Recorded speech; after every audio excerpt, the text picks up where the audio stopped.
Whaatalo whātu Sāmoa le atunu pele ilo malei fumai whanunga fōra nei aso o tātou lia mai le aso lulu, le aso lua sumaliva nei o Aprila, lua fe lua se fulma le ono. Mai whaatalo whātu le tautua le siufonga le mua le Sāmoa Capital Radio, i lau whaafonga tāpua i mai le nei tai au. Alo mai o le a tātou mui le tui le tātou sauni ngā lotu whale ainga le nei tai au. Teite i ele sunga na whethiau to ina whaatonu, Reverend Auna vai ngā au liko, o le whaawhenga le ekale si e whakasaya pahat. Ao to ina whaatono le matanga luenga le mua ao te roa. Ao to ina le pulenga Wellington i saute. Usi maia le whaafonga.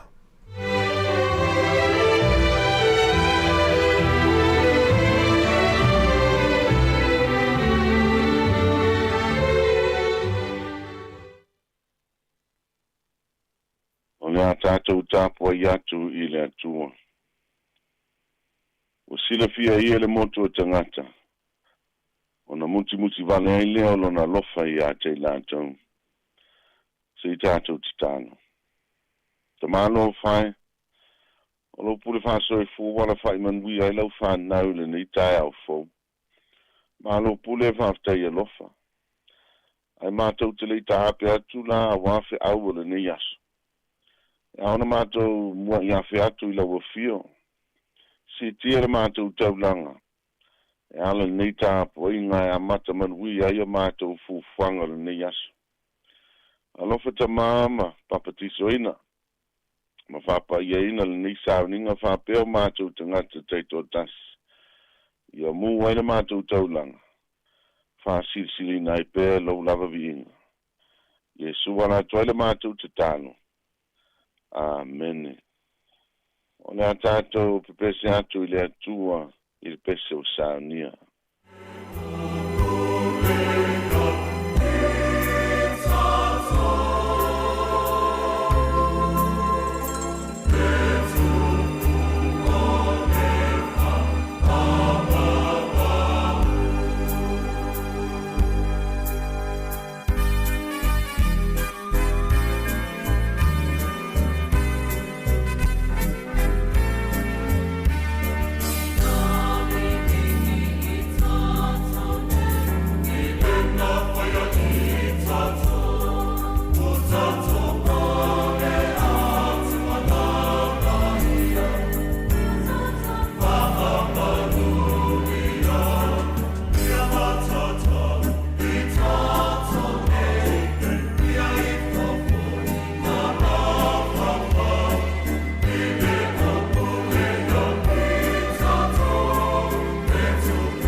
o le feita wina le tus paia.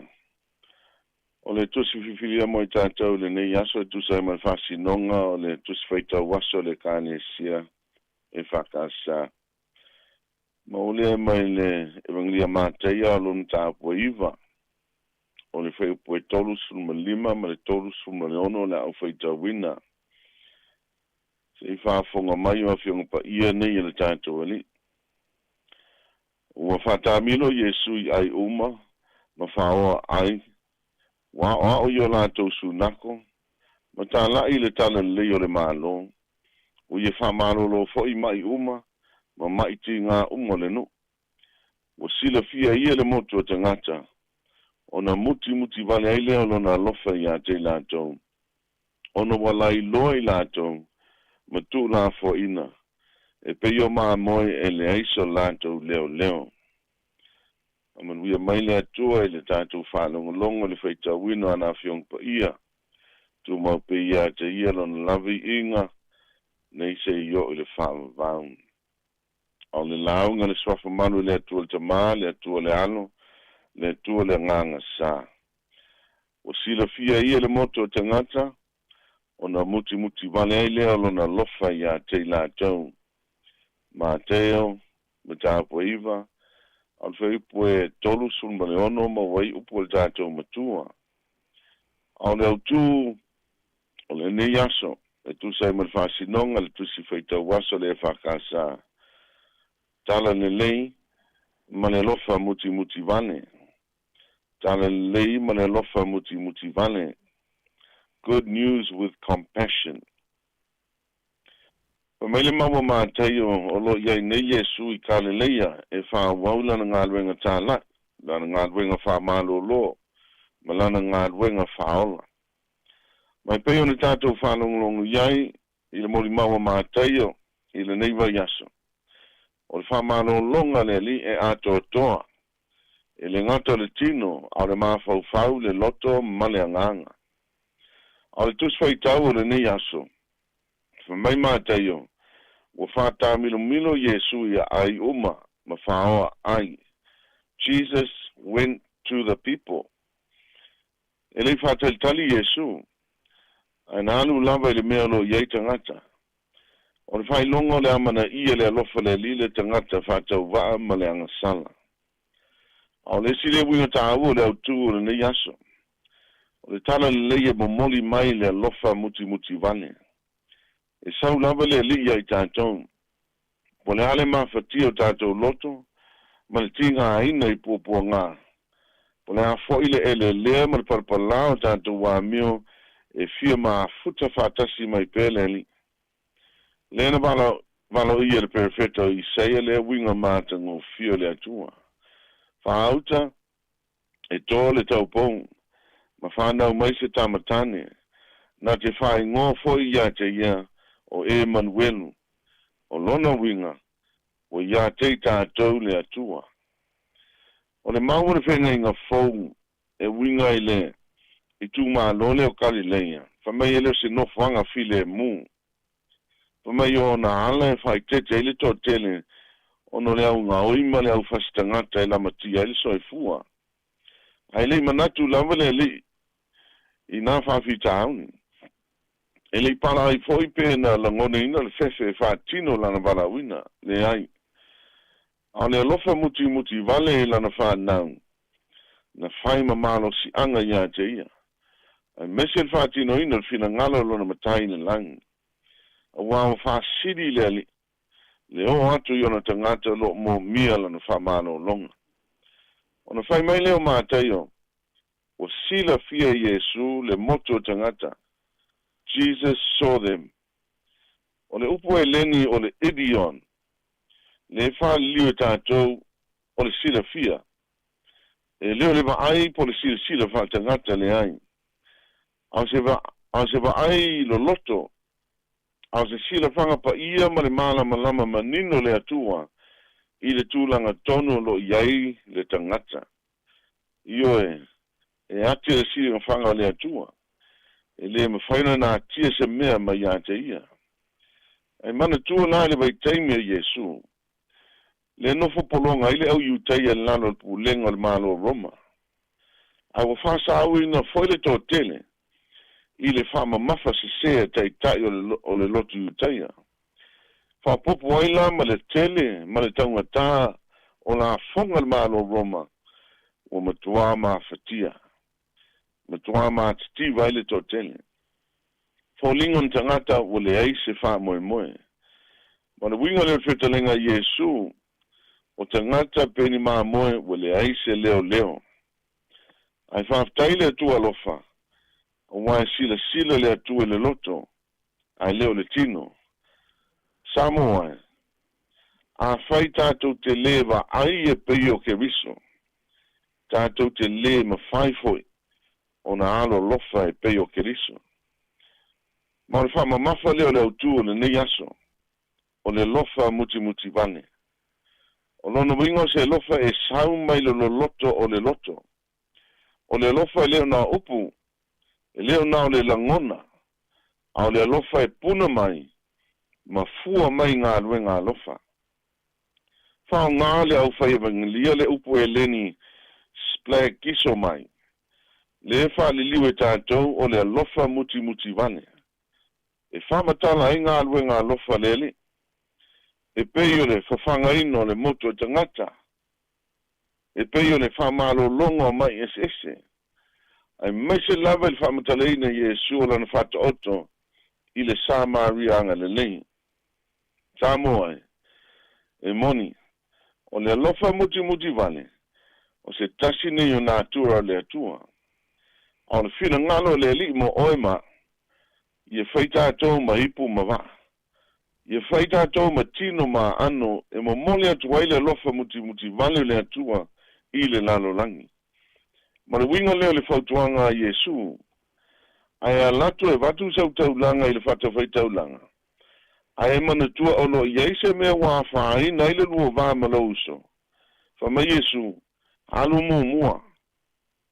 mo e fa le malouso ono foi mai le mo moli la taulanga io e o le lofa muti vale o le wala la papa le i le va pa io le atua ma le vai o le tangata Sāmoa o fe aule na le tale ia le na le te wina le loto le lofa muti vale le tatu wali a ia whaalia ma whaatau nu wina le soifuanga i aso feiso ia tatu i loa ono vava ai atu ia tatu uso tangata e peo le sila lofa Yesu ini ia tatu i loa atu wai e o nuti mo moe loto ma mafatia ma tatu whaalongo ma le loto whama walano ma tatu tau titala ma le anga malungu ma wha tino ngā luenga ma le lofa moni ma vei tātou ma mea whai ngā luenga i a ao le li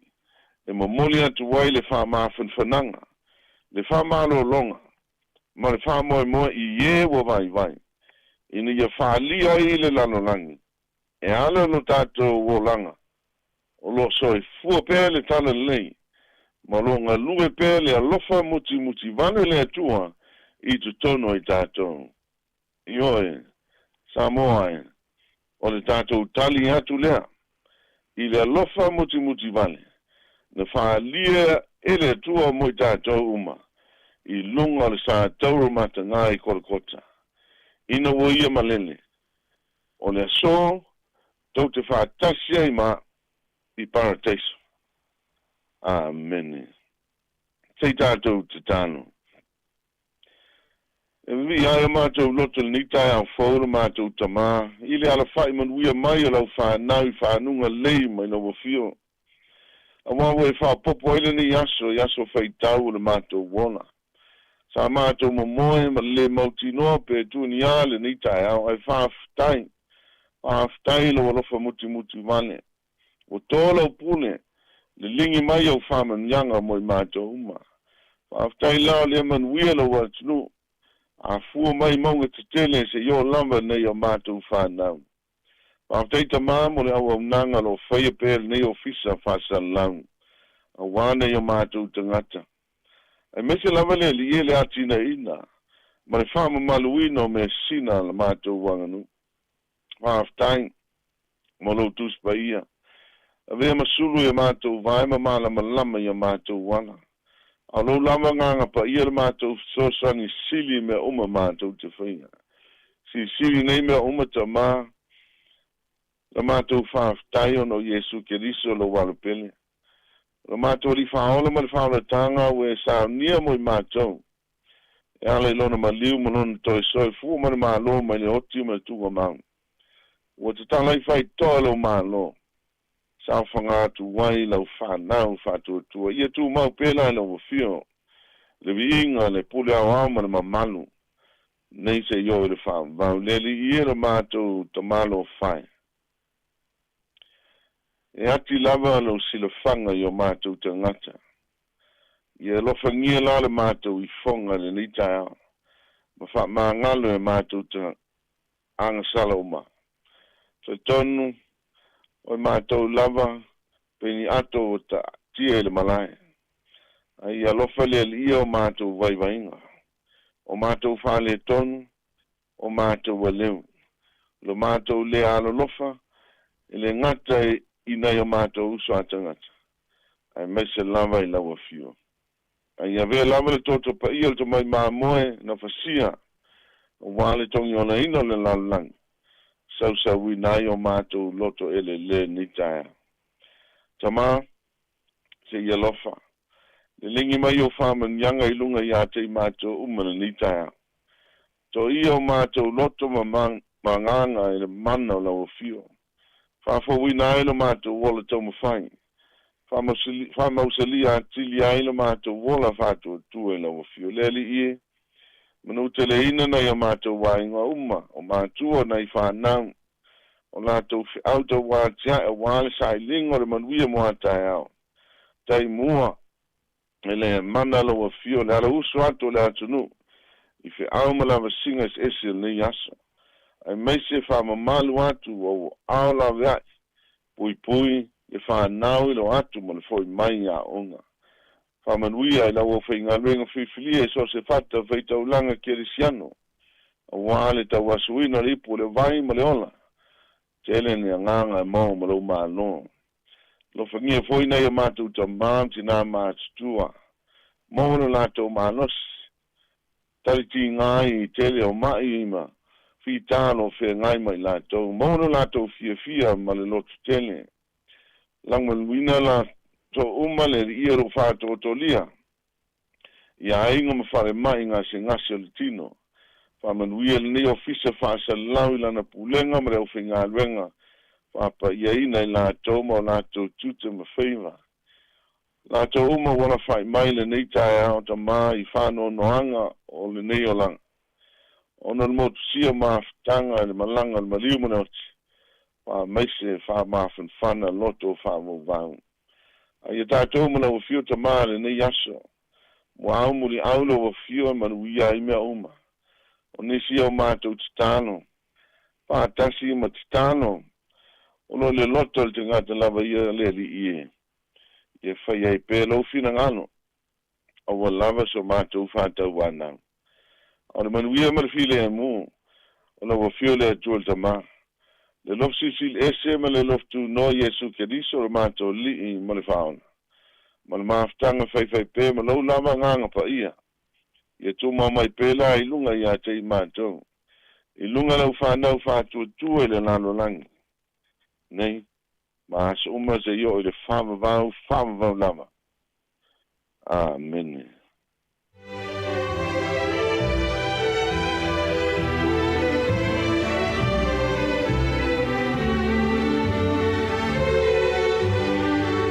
Viele tuana nei tau Sāmoa le atunu pele lona ua whaamfonga le tātou tunu i le tātou sauni ngā lotu whale ainga.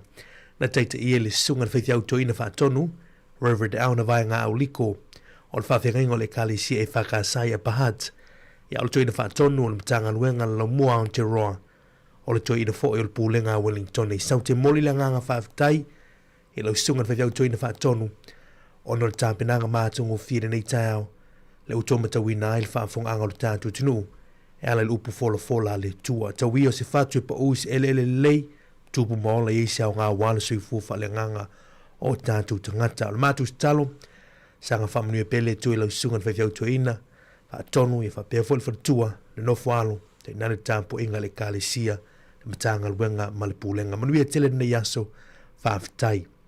O le vingo le tua mai le St. David's Multicultural, tā lai le talamoni, bespisenga whaleanganga nei te mutaiao, tau tumori si ufongo la mui Wellington.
O le tautua le si ufafonga o le laumua o lo iai fo i le langolango a le New Zealand On Air. Tātou whaafitai e whaatasi le alofa ma le anga le nei o le atua.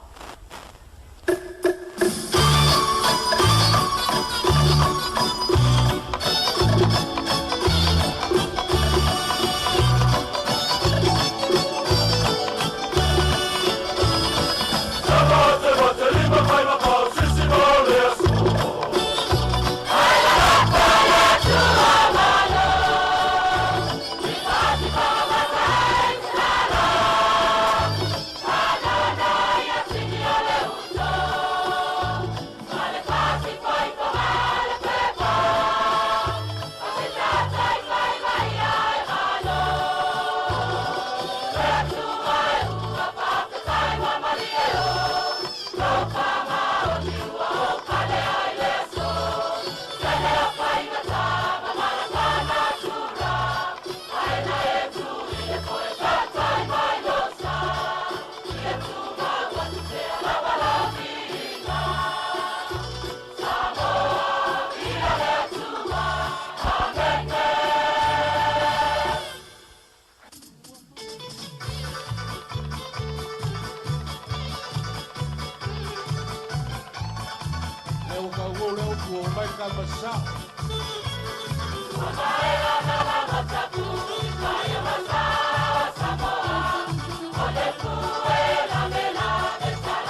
is anti-tala here.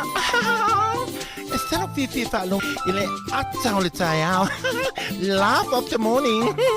Sufong lo mua, atau le tayao.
Yo por club le le ata le tai out o folofa fa tala fatu Sāmoa le ata no e pele lo loto malanganga ya ilo mali fo mai fa no fo le tai out tato lia le aso lu se forma liva o le ma sino aprila ya o tau fa i fo le ma sino ron fa o le tato fo lo ni tu sanga lua fe lu se forma lono ya mana tu lo mo lunga pe ya le ino ma sino pe yo le tato tino ya ma wi le nai tu ma wi fo le nai tu tato tau fa tusa ile lofa mana tau singa lu tatu tua ma lolo se fu manuia ya ile pa io tatu tunu pa io lau fai ngan wenga tofe le tua o lo fa falle malu le fa ta feita ulanga ma le fa ta feita ulanga feita i tunga wale tau sino li pu vai le ola wale sui fu fa le ngango tatu tangata afi foi fa tatu lo tofa ta lo fa tu nei tai au ya ina yo tatu tua a sina o tamam tina ma tua ta po mi mo ta malawa nei tai au ya malo talo malo fo il pol fala maul mulila tapu ia fai matu tolo al fai velu tatu tunu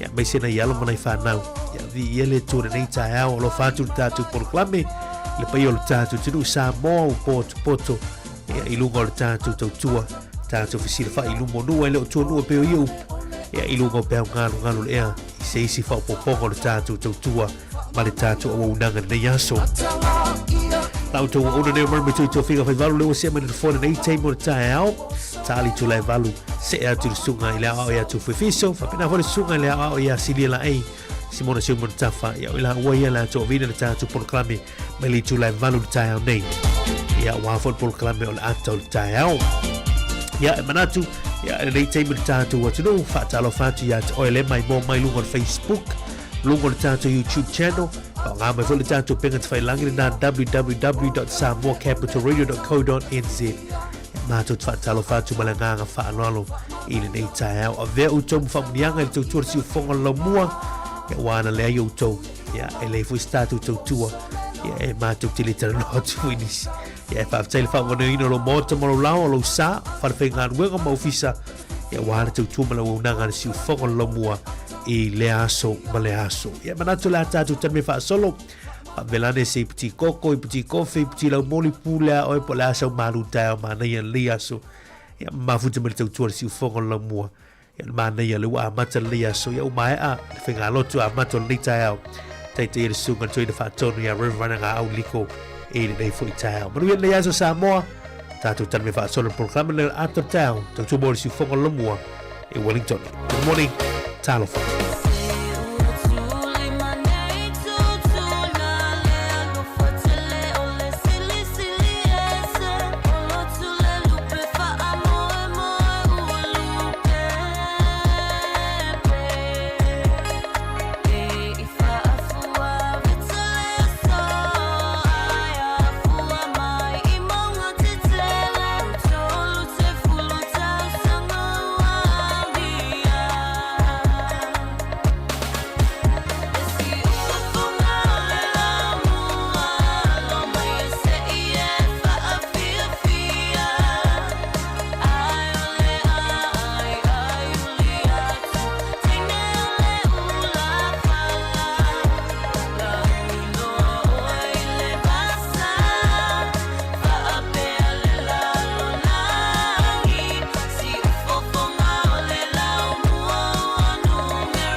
Toi fa tala fa tala nei tai mo le tai au, lava ingana nei le tala o le tau, fa pia fo le tala o le tai, e wau fo whau nei a sululu, no ngā tunu ni ve yaso.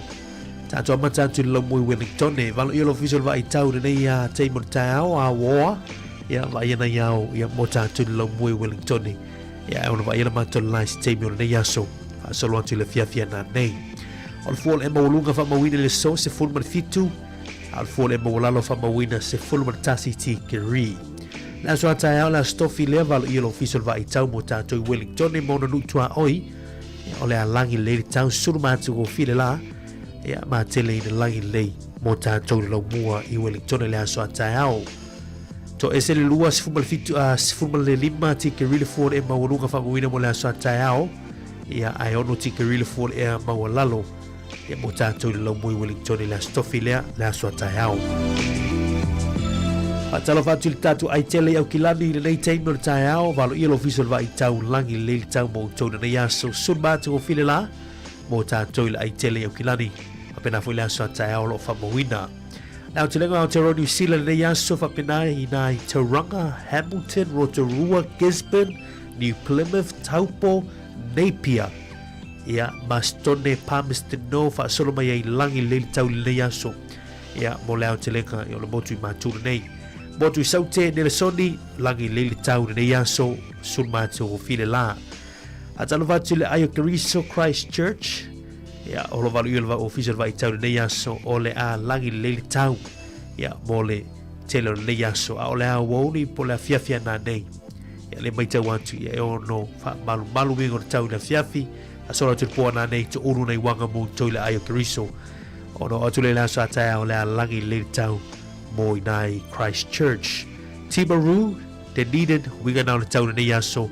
To uru nei wanga i le fiafia na nei, ia ai mā tele i langi lili nei yaso ni tai au, a solo atu i le a woli. Invercargill, valo i lo official va i tau nei yaso, le mamawhai o timunga i le a woli mo utou, fa malo foi winga o tau, ia mo tātou nai Invercargill le pito i lalo le motu i saute, ia tau tua nasi ofu fa timu i le a woli la tau i epe ai ai, ia mafi malanga inga ia ile nei fo ia a solulu o tātou iai. A talo fatu iso tātou tulu i Sāmoa malo le sui fumanuia o winga nei o le tau ia maratalo le tau mo sio tātou tulu o ina mailo fiso va i tau i muninu ina fala nima le tau nei. O au savilo le mata upolu lono winga o savili ia mai sasae o lo ufitia i pia Sāmoa mai au mai ao mana i timu e a fia i le atunu i niso taimi. E lei se fautuanga po ni lapta inga o lo wha marasia mo sio tātou tiru. Ai o le talo le tau mo uponu ma savai le so e le lei le tau se ia wangana ai nei timu e ono iai. Ia rana, e le lei le tau i le so se ia wangana ai nei timu e ono iai. Ia opuna e ono iai. Ia le mai tau atu ia langi le tau mana e furusuru la i sio tātou tiru i nei tai au. Manu ia tele le yaso ia i sio tātou tiru i Sāmoa. Tātou se mele talo le tai wā fōi i lātou fōi whainga whaiva o le nei fōi a surulu fō uma fōwhanga i lunga o le talo le tau ia tautua nai le saunga le mūn man lau telo le tātou turu ante whale o Wellington i le nei tai au ia o lea ua toi titi o na pēle o le tai a tātou i Wellington ia o le afolitu le valu le tau nei ia o na pēle o le tai a tātou i nei Wellington Fatu atu e sua i le se 10 minuti te e tuala e toru le awuri nei. Ia, ai ona tu e pele i le afori tu la iwa i le afiafia na nei, por poa na nei. No wingo le la pele tai Wellington nei. Fatu atu e sua i le se 10 minuti te e tuala e toru. Ia, ona tu e pele i le afori tu la iwa i le poa na nei. Ngata i whale o mana por rua, ia, o le ua, o lo pele teimin nei. Ia, a leo tu e titi foi ona suala i o le tai a tatu nei por rua mana. Ato e pēli si 10 minuti te li tula e lua i la ule nei. Ia ona toi sua leila ta tonua. Ia ona afol valu i la fiafia na nei. Afol valu i la fiafia na nei. Ia e toi sua ni tai a tātou i mana mapori rua.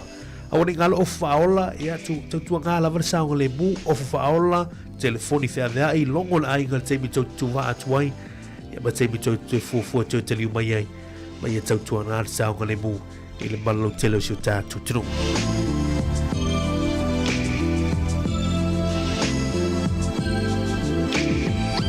Tātou se mai le tala tupe le tai ao malo le tautua ainga, tautua nuu ma awhiuanga, malo le tautua e kale sie so tātou tunu, ia pe avala au mai mo se fisosoani. Tasi le tala New Zealand le so, ma wale tupe Sāmoa tā la fast food walu sene, mana tua whamamonga ia vatu le tātou tautua o whamamonga ANZ, tā la fast food walu sene. O le tala New Zealand le so, ma wai le tupe Amerika e 5 walu sene, 5 walu sene. Ya malo sul tala New Zealand i le malo Australia le so. Na le valu sul tasi sene ma wai valu tasi sene. Ya malo le tautua, malo le au mafola. Ya whaftai o manuia na, mai se tautuino na yo tātu ainga, mai se na yo tātu mātua i Sāmoa. Ya manuia la fuino tau seleni le so whaftai.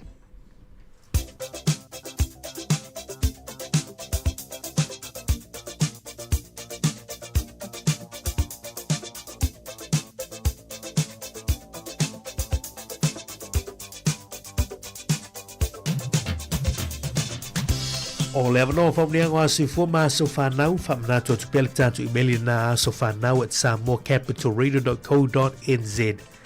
E mwhaina tu mai sau whamunia ngai tōla romi nā tūlunga le tātu tautua. A le mauni nei me le fionga pa ia le tua e tai alai nei foilo waso i foile so o e leo whamana tuina le nei aso. Mo mai le tu se le mangalia Ioane, lo me tāng po se fulma le ono, alo na fui po i lua se fulma le tolu. Le vangalia Ioane lo matang po se fulma le ono, alon fui po i lua se fulma le tolu e upu whapea. O lea aso foi, tau te le to e fesili mai ai a te au i se mea tasi. E moni o te whaiatu i a te utou.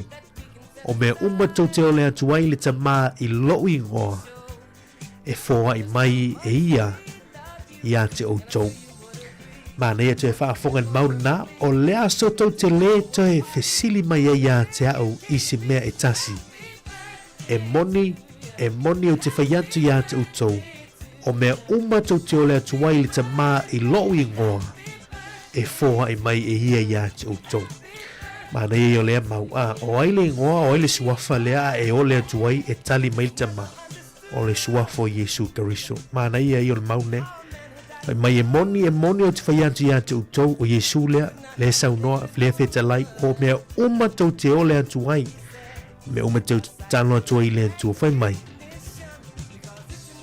E te tau te whaiatu mo o lea tu le suafa o Yesu, ilona suafa, ilona ingoa, e mai e fōa i mai e ia i a te utou.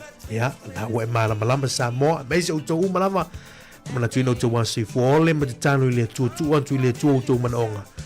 Mai e whai e lea tua moutou. Sanga tului pe lea tua nisi tau sanga stela i loutou sei fua una ia te ia. Mai se wala wina fua i tono ainga. Mai se wha la putonga mai kalesia. Manuia te loutou wasu i fua. Pese nei moutou ma le Peace Chapel. Yesu o te alofa ia te oe.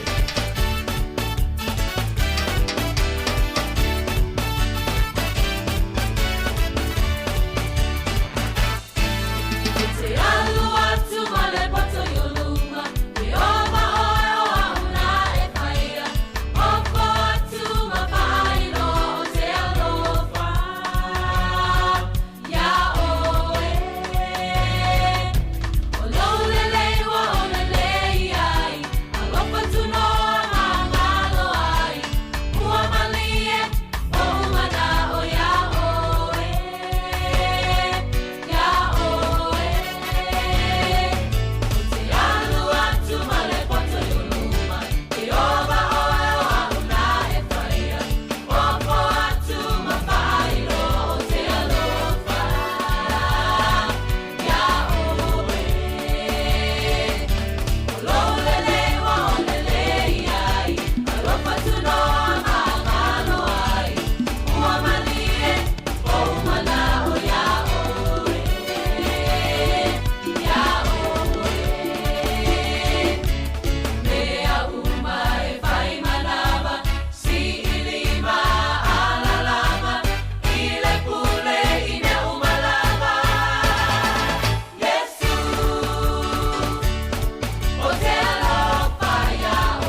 Ia tala falava sme fa fonga o tala mena tupu la langi ne ia so tātua lia le asa luas furuiva wa perila.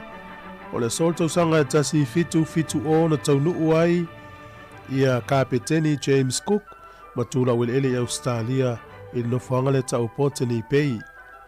O le aso nei tau sanga tasi iwa tasi o na pasia e le palemene a Britania ia le paketi lena tau le People's Budget. Ia lena whaingoina na taimi o le redistributing wealth. Ia po o le redistribution of income or of wealth. O na winga o le paketi leana pasi le palemene o le awhaasafua tua ila tua maumea i e vai tamau ainga. O le sol tausanga e tasi valwal tasi na ngoto le vaale ta o le Tararua. O le vaale tu ua ia New Zealand nei mo Melpone se lauli matasi il pasese ia se lautul tasi na whano iso i fua il whaamelawe lea. O le aso le tausanga tasi iwa tasi ono na si ili mai ia vaenga au a Ielani i le tutaua lea Peltania ia ma umai ia fete ina inga na whaia vai taimi o le eseta na vai tau whatoa mai e lua iwa o a Perila. O le aso le tausanga tasi iwa lima tolu na whaalia i lunga o le televisi Amerika le ata mua na whaonga to inga teknolosi le tau le 3D ia le whaalia le ata le tau le Space Patrol i Los Angeles i le TV o le ABC. O le aso le tausanga tasi iwa o no fitu ia na whaasaina i tangata le Mohamed Ali o le toi fusu i na ua musu e ofi atu i fita Amerika. O me lo tausanga tasi iwa fitu svulu whaale au ngaina e le whaamisidonga ia le na fo i tapu i le nei alo fusu Amerika ia whamaitala Mohamed Ali e le mawhainalo tau se taua se vanga na ua whailoa mai ala ina uri liu le li le tatununga wha salama. O lona ingoa sao na ingoa whanau me maia o Cassius Clay whanau le asu fito Januari tausanga tasi iwa whanua. O le aso nei tausanga tasi iwa tolu na tatala ai e kuini Elisabeta le lua e ale mauta tele i Britania po le Palace la inga tupu mo mai moanga tangata e valuta la pauni le urufale o le tupele na maua toi whaale le ini se vai ngore mauta na whaale ngai le afi tausanga e tasi iwa tolu.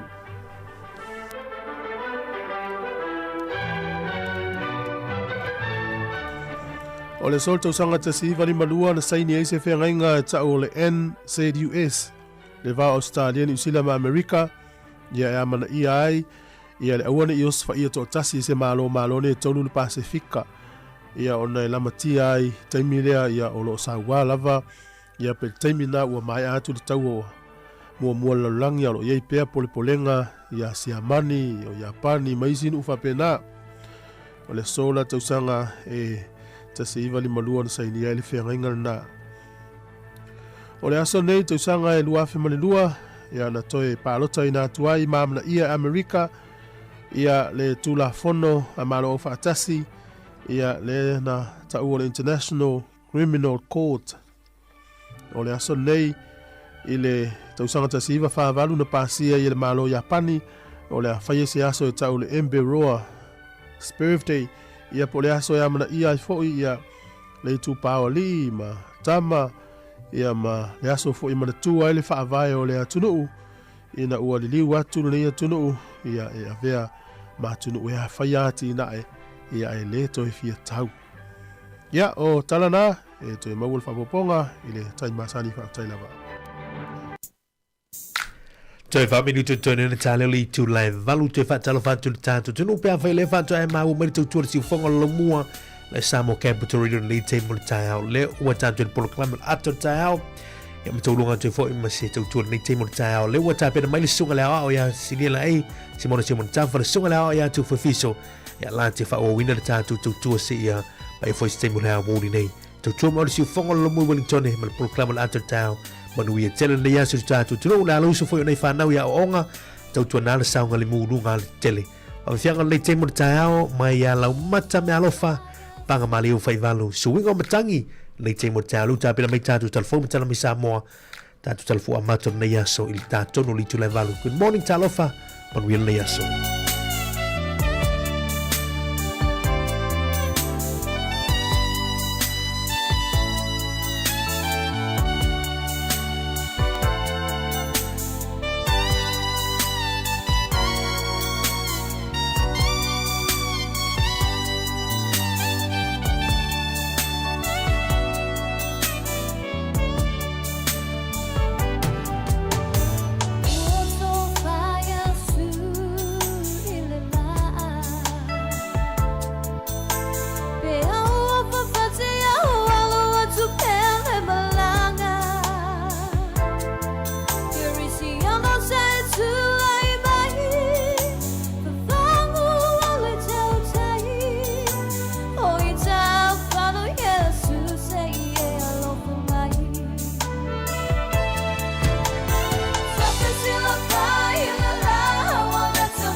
Whiwhi lava te whatalo whātulu tātua tunu ma leo whaafafonga le nei fwoi whaopoponga o isi fwoi tāna I mea lo te tupulu tātua tunu mai Sāmoa mo le nei aso o se mai elo whaafonga.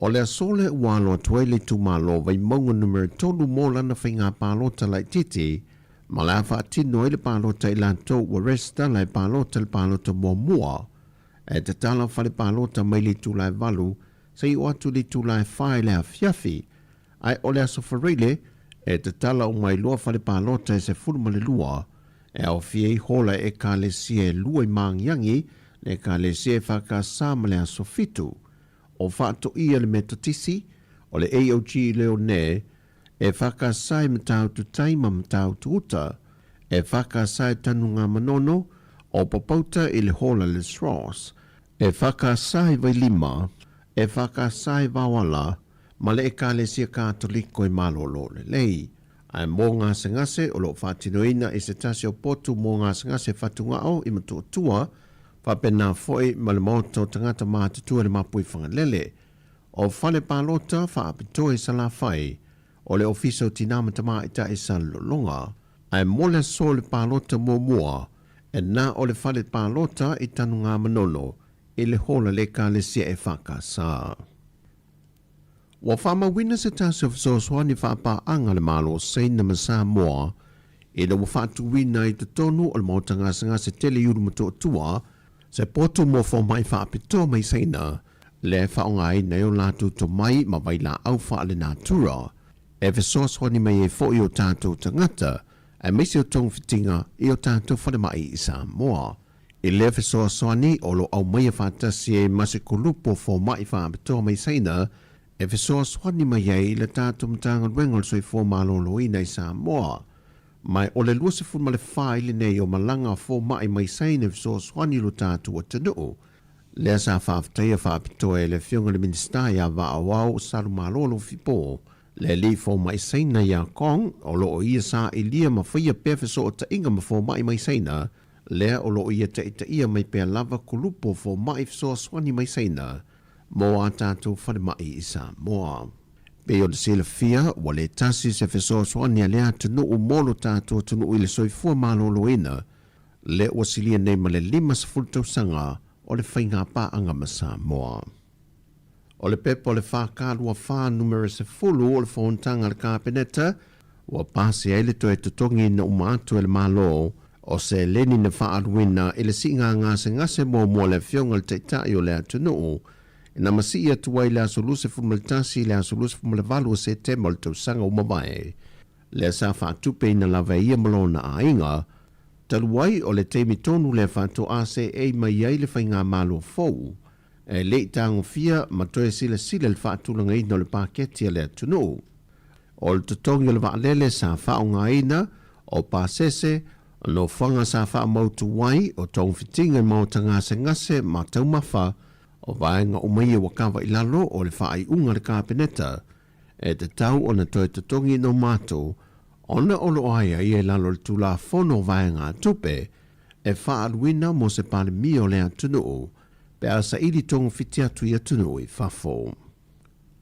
O le kopi o le tusi le konsulo Sāmoa I Amerika Sāmoa, Fata Brian Kaio, anga I le whaurulunga o le ofiso tangata whainga ruenga le territory, Leonardo Semuntafa, wa whaati ai le tutongi pauina leo le waa o le Sāmoa Express, mo le au meia whaapitua I o waa ma au waa uma o whautasi Amerika Sāmoa, mo le whaamoe I le whaamana tuina le ono se whamal whātou sango le tuto tasi o lo tātou malo Sāmoa. Peitai o mai le so ele I mautu mai se au whai o waa o le a o wina mai, ai o lo iai fo I whaamtalanga ma whaasala launga lunga o pengta wha ilangi, le au wai mai ai o le fautasi na siampini tu unga fautasi Amerika Sāmoa le manu le tausala o na o man manunga le whiawea inga o le fautasi. Peitai o fautasi uma o le au maia ma o lato au vaata I to onu se fulu o le a whaatupe na uma lo tātou malo. O le wha moe tu unga fautasi le sisi ngā fua, e lua vaenga e pe ona whaatulanga I a fautasi e whaonga ina I a foela au, male tu unga fautasi, mo wa uma e whaonga ina foe si puni. Wa ye le fuafanga o whaata oto le komiti pe a taunu mai fautasi le atunuu o le a leo ina e malu le malo le no whanga o le a tu whaatasi ai mulinuu. Mai wata pena fo i a fio anga o filia i a pia e wha mautu pe a pia i au waa mai o le a whaia fo i se fetu na inga wha whai ngō fia ai visa whai malanga mo i lato uma o le a whai malanga mai. O tala fo wia ang leide tui fo whango le ni yaso whenga i malo tātua tanu wha soi fo ia.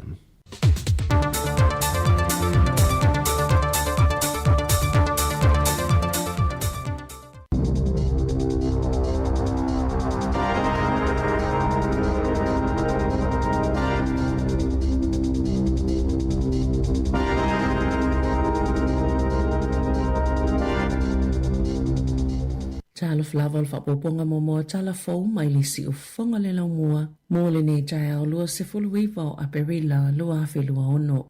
O mo lia le malo ni mātua le wha masinonga ona o le tia ia onga o le whanau. O se vaenga le polo kalame le malo i le sa ilinga ma le wha salanga o mātua e tia ia onga so o alato whanau. O le polisi na wha atupu manatua i le minista langolango a onga David Sāmoa. Na fola e Sāmoa le tausanga taluai o le amatua wha mamafa lava le malo le tuli mata ingo o tamaiti e le o i le a onga ma wha onga i le malo si anga o lo o wai le tūla fono e au fie le mōli o mātua e tolus fulfani mata upu ese o tamaiti e tia i a onga ua whaelo aloa ia le mtanga luenga o a onga ai ese fulufitu ua mai au na fo pe whaia ia i le whai unga a ole ia o le tūlanga e whaia ai mōlianga o le taimi mulimuli na whaia se mōlianga i se mta upu whaapea o le tausanga i lua afe lua ma le lua afe sfuluiva. E mawhaia na whaasalaina mātua i le taitolu se lau tā la pe a whai o le taimi mua whato a whaasalai ma le tolu a whetā la pe a whaapea o le taimi lona lua e le mōli e na fo i le matanga luenga mātua i whiso o taipia ma le a onga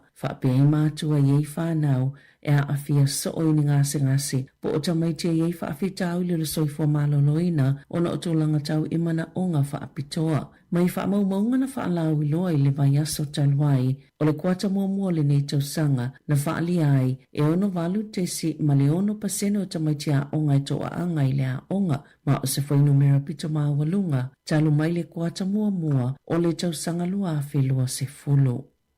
Wa whaipa anga le malo ma le said energy ina ia whaamausali na i le maupeo le tiso ma teo i le Marsden Point to salava peilunga ato le tapulaa e mawhai o na teo e to saimalto la fono. Na sauno le palemia Christopher Luxon o se whai unga le tele o na uwha amalo si ati le ile tūlanga mautu o le lava o suau ua le atunuu. Na sauno le minister o tupe Nicola Willis e mwoni e suau o lo whaasao i le atunuu peitai e finangalo le malo ina ia mautinoa o lo o lava ni suau o etua iai o suau i e whaasao e mawhaiona whaonga pe a o i taimi e tutupo i wha le tonu e pe o le whaatuai o ni taimi e taunu o ai wa suau o. Au whaatalitali ai monisi va asuau o fau e taunu o i le atunuu. I lalo tu unga le malilianga i le wā le malo ma le said energy. O le asa ili ma au mai ai le said energy le suau uma umia pe pūlea i lātou. Ai o le matawhai o i le malo. O le pūlea le lei o le whaasoanga o le suau ue whaatawatu. E le i whailoina le tau o le malilianga. Ona o tōlanga ma ale o fi whaatawa ingo suau o i le taiminei.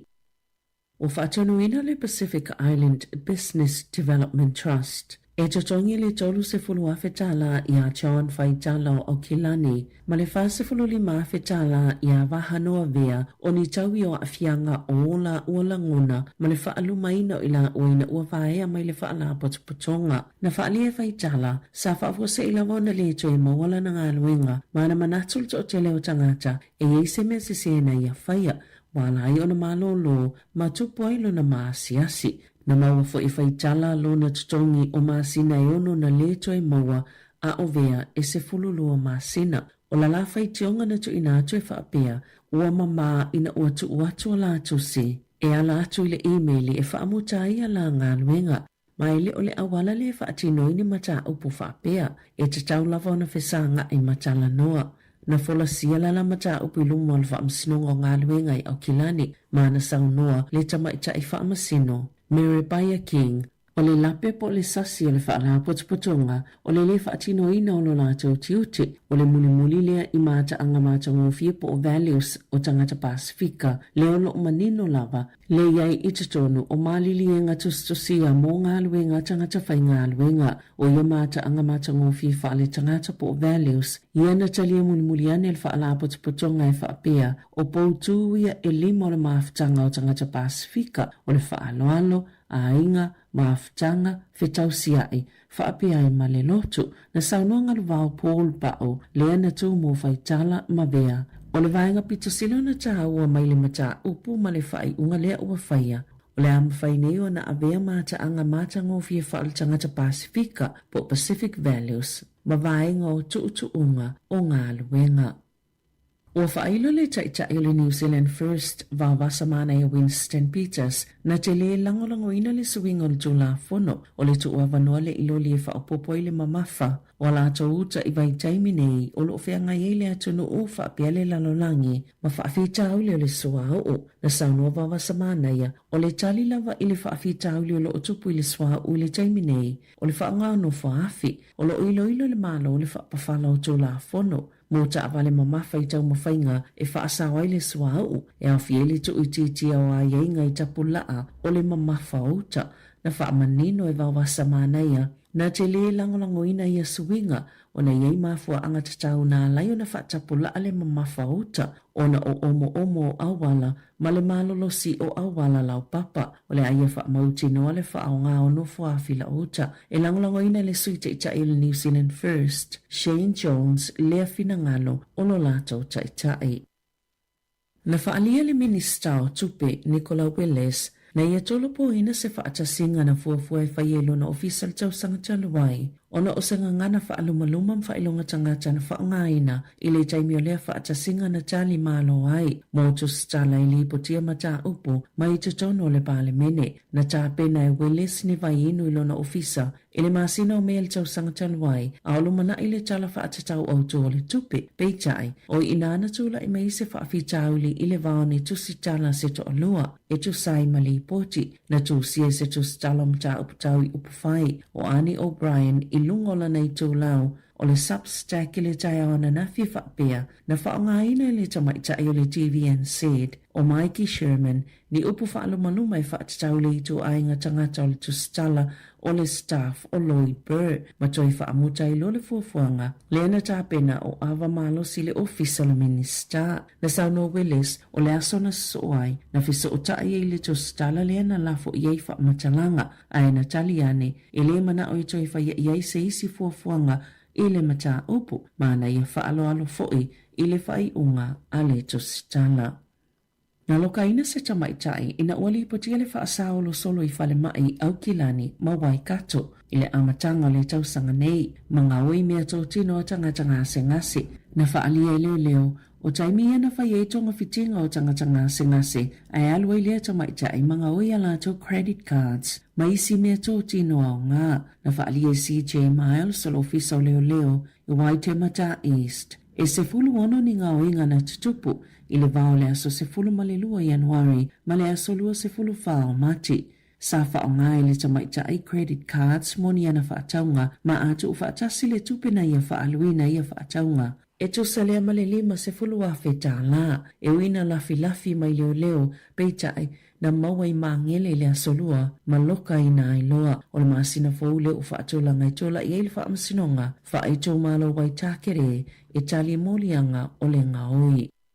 O lo whanga solo su esu e ngā leo I se pepe na manu ati ngā ina ai le iloa le mafua anga I se whale ikala I estete na ta ueli poti ale le New Zealand o lo whanga solo su esu e ngā leo pe na whaapefeo na manu ale pepe ma o lo utala noa I tangata o lona a inga.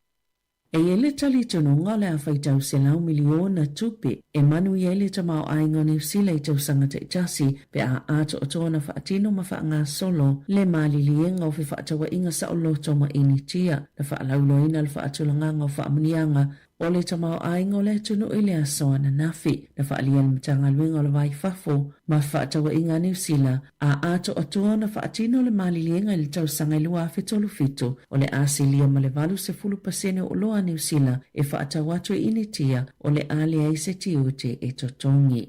E ta alonga, wa filifilia Chris Greenacre e avea mawhaia aunga le au soka li e Wellingtone mo le lua filuono i le lua filua fitu whaatase ma le avanua e filifilia i mo se isi tausanga whaapopo o le lua whamaleiva na o fia tuai Greenacre i le Phoenix o se tama ta alo mai se fulu iwa sikua na ia maua ina mo le Phoenix i ana ta alonga i valu se fulu faa na se e ane whaia onga i le au le maasina o Februari ina ufafo se ona tu ua i Giancarlo Italiano le au ona o le tolanga whaale tono ta alonga a le Phoenix o le whaafaile ona se e ane Greenacre i tau ave le au e wha manu malo le Phoenix i ta alonga i valu e a fie manu malo so e tolu mo le taimi mua talu mai le tolu tau sanga o toa naai ina ua ia se e ane e whaia onga i le Phoenix. Tala whauia mai le si ufunga le lau mua mo le nei vaenga o le tae ao.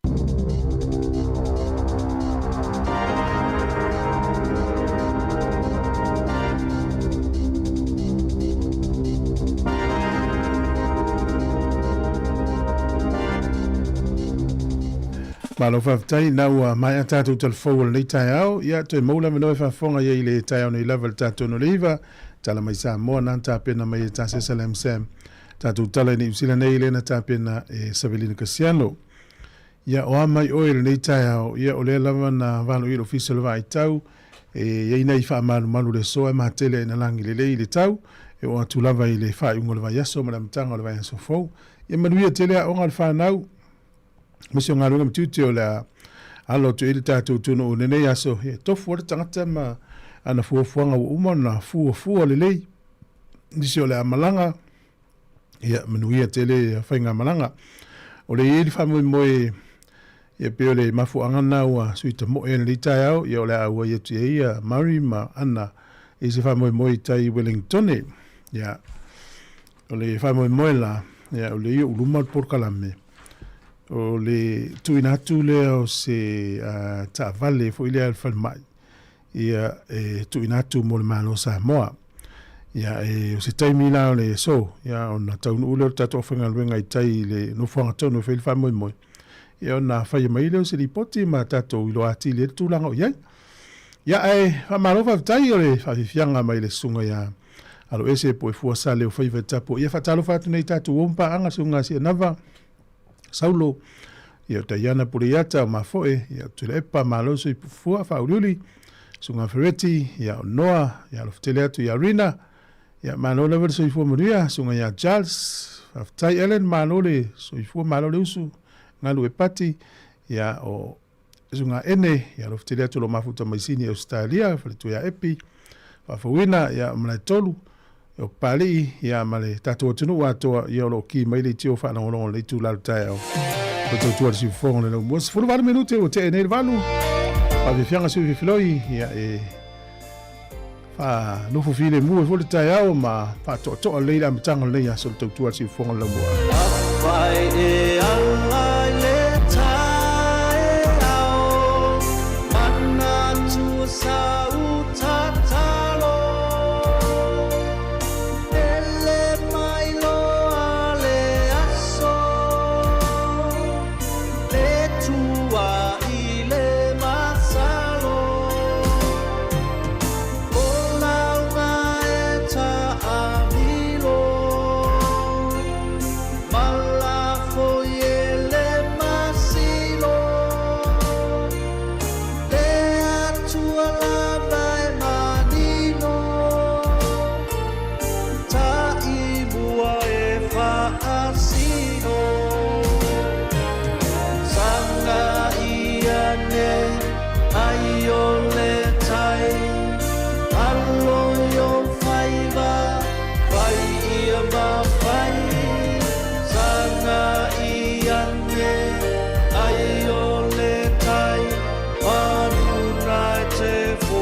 O se tala fia mo na susao tina, e se fulu whailonga tupe ta I lima se lau tala ma DJ Sao. E fia whailonga, ai fia fo I le tupe I le whailonga I tasi. E se fulu whailonga tupe ta I lima se lau tala ma DJ Sao. E te anga ai pe alapo sau se eleni e tonu se lau tala pe sile tu fo I mai sila ma Australia nga I le mai cash o DJ Sao le Sāmoa. Ma fai fo I no mawalo wa mano pe alapo sau top up luas fulu tala pe sile atu. Tapa tau mai whalolo se po maketi mo pampensini. O la whai tato se I le aso whawaile le aso whanu me. E iai ngau nei whapitoa. Manuia tele la Sao tina mai le DJ Sao.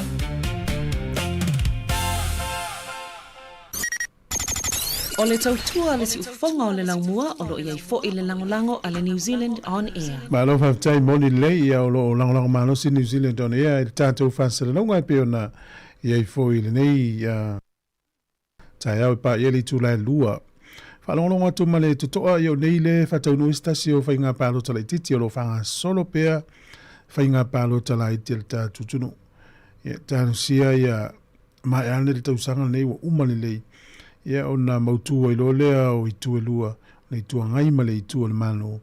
Ia wale whafoina. Ia o nisi o tu la fono mwhena pāsia I le fuenu mera pe o na Silvia. Ia tu la fono I le mwhena pāsia pe ale atol fuenu mera. Whalongonga nei tātou talfou le na o nafi ma talatu o nafi ma le na vai aso o tau mawhai lava le whainga māloro I nei. E whai loa maia nisi o vaenga o lo o seisei ai.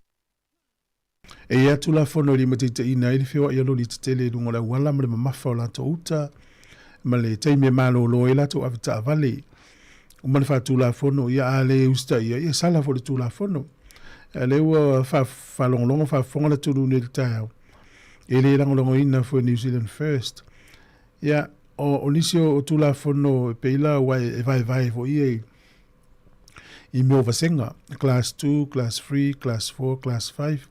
O loli e toso I Madrila na ilalo Class 5. Ia, o tula fono o loli na e te tauna sfuru tolu I tula ave aile ave loli. I to tono lusu fai tula. Ia, e tauna fitus fulu I tula e o tu ia. Lalo mer fitus fulu I tula e tauna whaelua I lave loli lea. I to tonu o fitu aso. E le te tauna sili atu. Ai te tauna fulu I tula so o e malo lo e lave loli tono lusu fai tula. Ia, whatainga la o lewa umanel si fiu ator fulu tolu I tula I le tai au nei talvalu. Lave loli.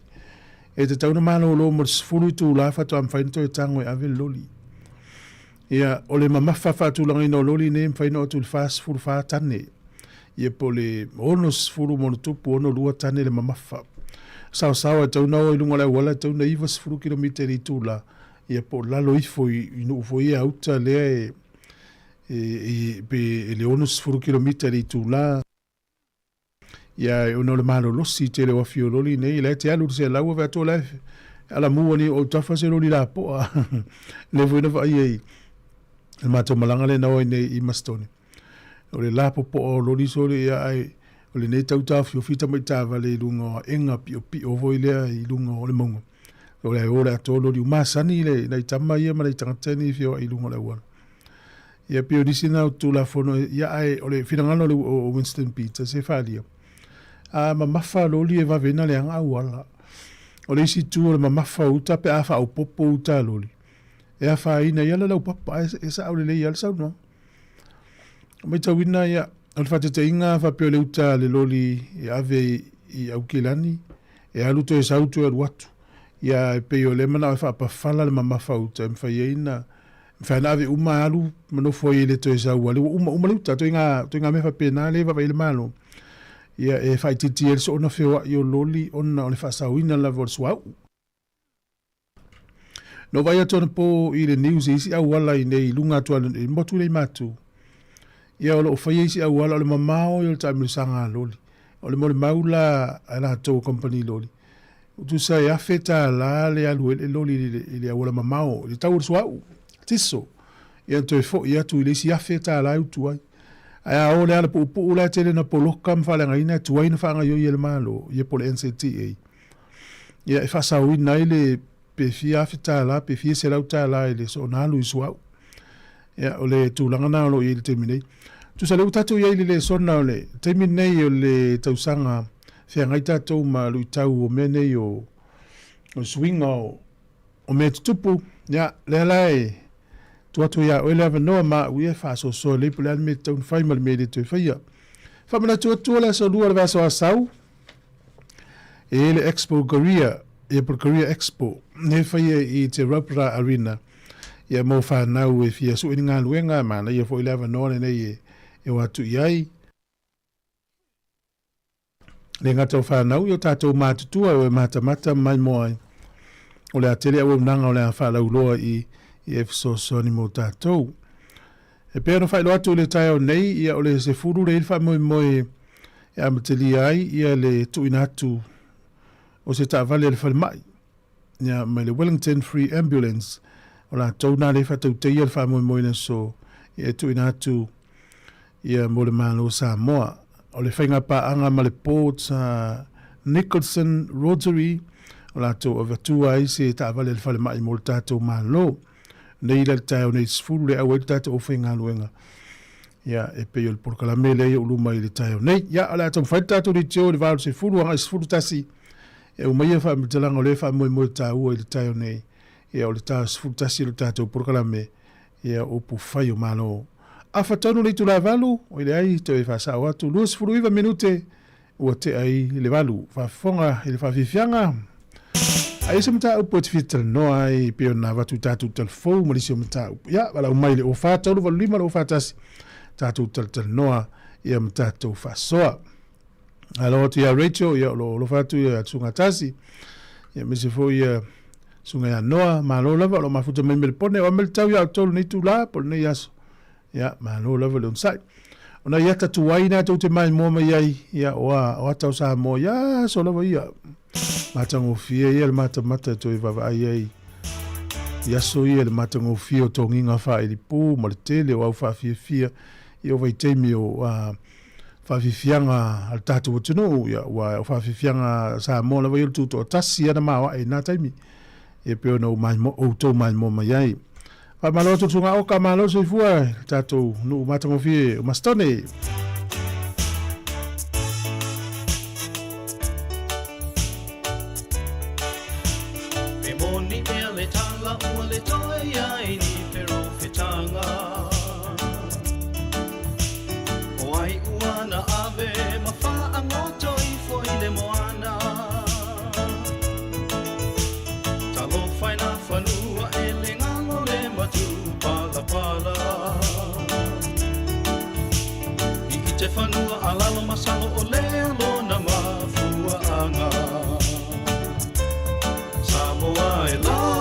Sāmoa, mana tua lo ja whaai, e le reina o mai lei uma, o angingia pēla ta fua. O wheo so oi maranga ali e whetalia i mai. Patara fatul tatu wala au malo so i fua manuia. Ma se voto foi. Ma va com você lá. Ma no se foi le o amelto ai le tu la. Ia, o le so ma kore o le ar ka u so. E fa pena foi mato. O le so ma fuan ka fa le ko ngoi au nga fi ok. E mangi. Alo. O ta o le mere ku foi le.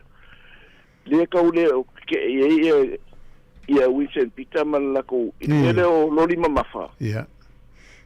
Mangkuan mele nga mako sa o fa nga read way ke ni le nga fa ka u mai me ye maro a o ye prepo mangkua mi sai prepo okay o ese lo mal tun anga le nga waku ia longi male malonga ko kiki afa kau le kungu halu uma mea mangu vore maua maltun a le lone le ingi ele akinga ele kungu ai waku le leipa ua makuale ai mase mea privatize lo ma mea la roi le sa ufa inga ruenga o le keke walu le fia o le mas o keke ia mako le mea ni usira akwa o ngole mea fo ile mamafa o loti ma le fa'ala belave i lunga o le awala a le train e fai ngofia ngala wai mo ngai ua inga whaakau le railway o le kari kongonga fo ile ngai ei a privatize mea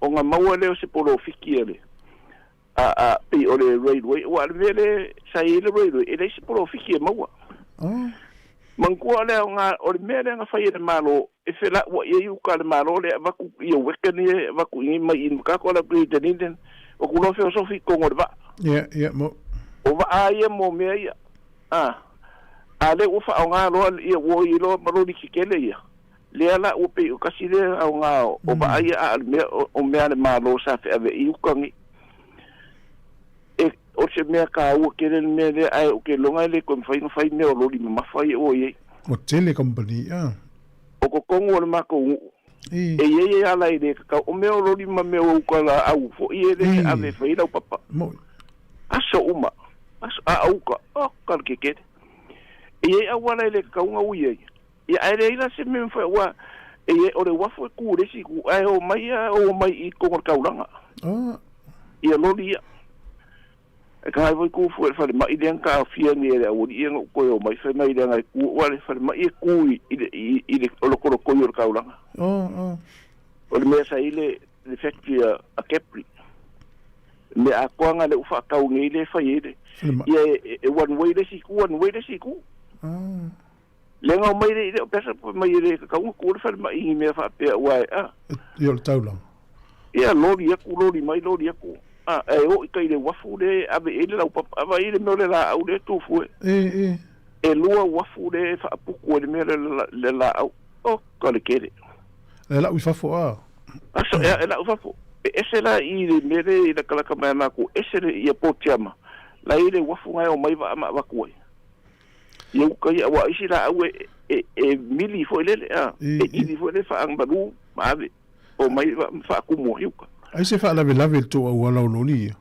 e fa la lave a wo le me ma fa ilanga o fa kanga o ia mo ai to me la sa ke ia ni si le me ia me ni ai me se ia me ngo fo afi wa le fa nga ia vai fo le se train sa in ka ko e la ku I kala iske ke ni nei le fio ai pa se wa sa nga ia awa o mele o fa nga o nga ko so ku ngauka a le ko so mai ka ko la ku yo a wole ko fa ingisi ia asa se fe wa se la wa le o I train na ko se la o I kaval ia mon ale o fa tasi lo o le o lo dia tu fue a le fa ka fa I lo dia e me kwa sa lo e power me e slow down o lungo enga ia o masangi ma ku mananga ku ka vale nga e o kidangi o wala bange I me fo nge o remote area awang I ko fa la vela be se ka vale fo dele I se me le lo ke o ka o se lo sa o le ya sa o le e fa ngo fia nga ku mai le lori le ve ai do o kama fo nga e lodi e kai mi fo le wala bang e nga ile fa ngofia lodi ke kere ko sa o le ya ai fe long fa to amo se le sona la to va I tu la fo no li pe pa u se la au tele le au wala ya ona salamo le ma fa pe tal si sa le mula to solo se uka tu fo ke fa ye ku kere lo pe fa ma se ke kanga ia o me o fa be ka o yo le media ia ele ma fa ka iro pe ko me fa no fa ala ngal ke no I fo un se pita o un se pita ska ka le vanga ia ke mi nga le nga ia te be longi man mo ia ma te le lo si le fia I tu langa le langa ne tu no ni usila ia fa lo ma to le va no ma lo fa tain fa so o wo le tu manguela ia lo ftilet ia fa se ia ia sia o sa o tem mo ta usa ni usila fa mena fa tuanga ia ai alu no awal va te muli tu se loli ia o mai te mini lo ta fia ta vai loli mo to ia fa no ta pasi ta te alu lu a fa tu pe sia mai e tele o iloa se pa u me se utala i lungo loli ia fa ina lo ta aval e pe sa o le ia ia fa vela o wala mamao ia ri o kilani o loli o ka e ili si po no sa we mai o kilani ia mau mai au fa tau ala loli o atu ia o kilani au loli wa umala fa tau de tele o loli o atu le va vea ta lo fa malo se fua oi ia le to vi mai o fa to lo lima lo fa tasi ia tato tatal no fa o tato fa vivianga O feo so oi maranga ali e fetalia i mai Whatever for your lupe wale to e fia o lo ai Wala fula fua fo i o tu ai ai le va ai Ua fa asola fo i ina matu tu o ai Sāmoa e la o Sāmoa e Mana tu a lo ja whawai Ele nei na o mai nei ua O angia mia pela ta fua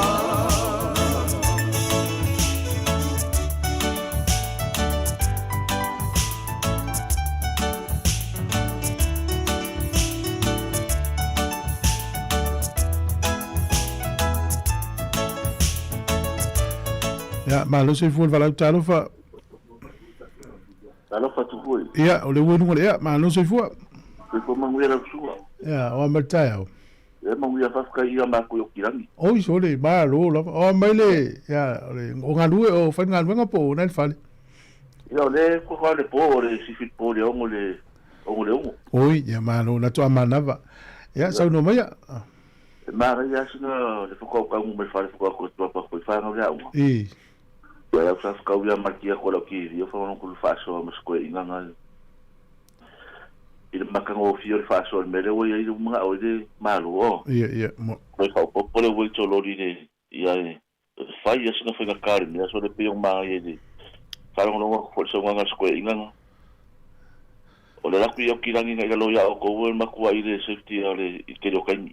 ma sa ina malanga mai ta vale mai lunga nga i nei E ma se ngola ko to pa ku fa nga ka lunga e fa ranga ko travel mai i o kirangi. oh O le ma ku ai le se fe la wa ai fe lo fa fa nga lo di va ma me training pe ma. A lo di ma sa ni fe ka wi da wa ma ku ai fa il ma fa o le wa lo di ma ku te le o va de. sa o le leia so E ma ku ai le se fe ai ma ku la e tu fu la ku va ponga la ku. E awala vangi e mga afinga le ke familia me lori e sa roki pe lori ala wala ka le lenga kas. ia Ma na uma boku me le lenga kas. E ki kuai lo ai so mai duma. Pingi ro lori. E le ke kuai lori sa vango ka me ka fa le pe a e familia lori. Pero me nga o fa no ko fo i kulanga le me mga ma le se fo ngale wa. ama mafa te le la to e lo po mama fa uta la le mu le ope hai te ilo E se lo la loria ia le sa ma le ko so mai mo la au mo la te. Au ma so ka manga lu la wala mo ka ngumia ka va le mo mai ku. esa sa a te tal si o fa fo mai ni si ave lo sa mo fe no vili mai fa so mai mo ta to e tau te mala mai fo ni si va nga la to nga lu Me ma wi te fa pe ka tsinga lu ka se lo loria mo so ka mala ma anga fa nga lori mo ma ngwe fa so ko fo ilo por kala mi ku ku. ma no Ala ka vai lu la wala ia e ma ku vai le fa ki nga ka ko nga ku la nga yo lo ki kere ni wala wala. mo ya ma no Yo afka yo mala ngotu ya fa ya lo fa tu ya me ni fo fa tai la wala mai ma no ti fa so ta tu no wala me lo teni le mai mo mo tu ele wala ule mai o gilani ya ma no ta po ita to Wellington en polua se le Hunt Valley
Sāmoa Mana tuolo Jafai Ele nei na o mai nei unga O angiangi a bela Jafua Tuai mai fo ine fuata fa avai la ulu Oko talo fai a ofi ua tele na masunu Uni ufo i e popo mai fafo auto tonu a matari Ua moni ai le upu me suamani e ali ua aji Sāmoa e la o Sāmoa Mana tua lo Jafai Ele nei na o mai nei unga O angiangi a bela Jafua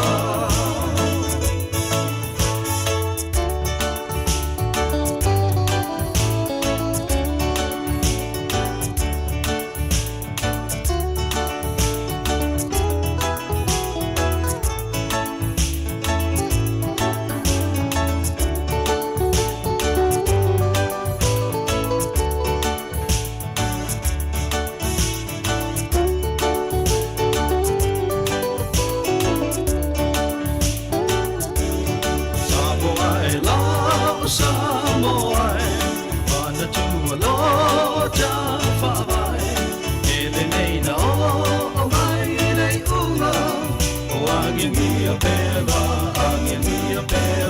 Jafua Sāmoa Mana tuolo Jafai Ele nei na o mai nei unga Ja, talofa mano se fuori stato valau. Ia manu lama soisua eu sunga ko I muli tai au le Talofa. Ja, mano va muna o mai o eltina. Ia, e ko le sunga le manui ara va le rofa le li. Ja, sa no mai mano. Ma ai o ko ngo mo fa no ro ko maka upu. Fa no no. Ai ko fa no ko ngai kamai ko a uma kura. Ja. Tongo. Mana ia o para ia pela coisa o ama só foi eu maka upu fa no ko ia manu. Wale o mama fai o ai lori no o wa. O pera ia. Ape amele se malu. Ma ia pe anga fa pe sa ilonga le ia sa yang o wala o yang lori se o ai lori. Lori o ai. Awa sa tole mo la ko ka mama fai a. Ai wa ka vale ia lai ki me o ka vale lai. Ai al malu fu I mai fu fa pe ma ko malu. Ele papel a waya sau la o lori e kaunga fa pai se anga kai la ku ngai la sau lori ya e o fo ngale no o fa ka la le mo me fa la me kukupu wa e sa le sau nganga o le sau e le o lori no wala ma ko e se la kalaka ku iska ba le wa le lo ali solo mai se uka mo an meranga o fa pe le kala mo a tele makai se mfai fo fa kingo au wala yo ya nga lori ala ko I mo o ya nga lori ke ia ala la fu ku pel malo ya mo a fa pe fa ese ne wala yo ya na ta vale le tu pautina ayo fa ta sta vale ta mama lori ya na le pulale o tu ya nga yo lori kamane o atu tavele tu tala no e tu fa o tu malanga sa o tu o tu ile ni tu la fono le ya ai ya o tu o kala ngo ku menga le menga ma ko no ka sa I America o pa tinga o min se pa no au e ku pa me mai nga ma ko nga lo ni ya ma me o a esne o ka ba a e anu ai a sa e ki sala a e anu fo nga a ke va vi a la ke lo le ka a wala ke va e ke sala fo ya mo ya ngo ko no ga ya o ku ura ke ya ku nge ya no nga ko se fo ka se fo pe fa pen o ma ko nga ya fa so ya pu da ka nge ya la ya tu mo ya le la fo te no na sautina Ia pe le ia ile o pe to tavale ile isi le ia. Paka o tavale tama. E ka umaro ria le yo ka le. O atu la wala ia foto selu to lolu ma fai to vali ia to fa wa. Ya o le le. Ava ria le sua ne yaso. Ia va tai ia al fteleto. Fa se va. Ma ne voi mo ngona tina pe ona fa fongo e. Ai fa toa wala o na la to ia ta to to ma ia ma no sa. A wale o le talamonia. Te le lopo fa fonga mai se ai ngai fa pe. O le tama ave ta vale o le tina o le pase se ale o lo no fo ale pito lu masano fo sis. Ai fa longo alu ta vale pe o le tina ave ta vale. Na te mai tau o le tu la fono na te ilo uma lava me uma. Ai paua na o le ote o le tina ia tama pe ave ta vale.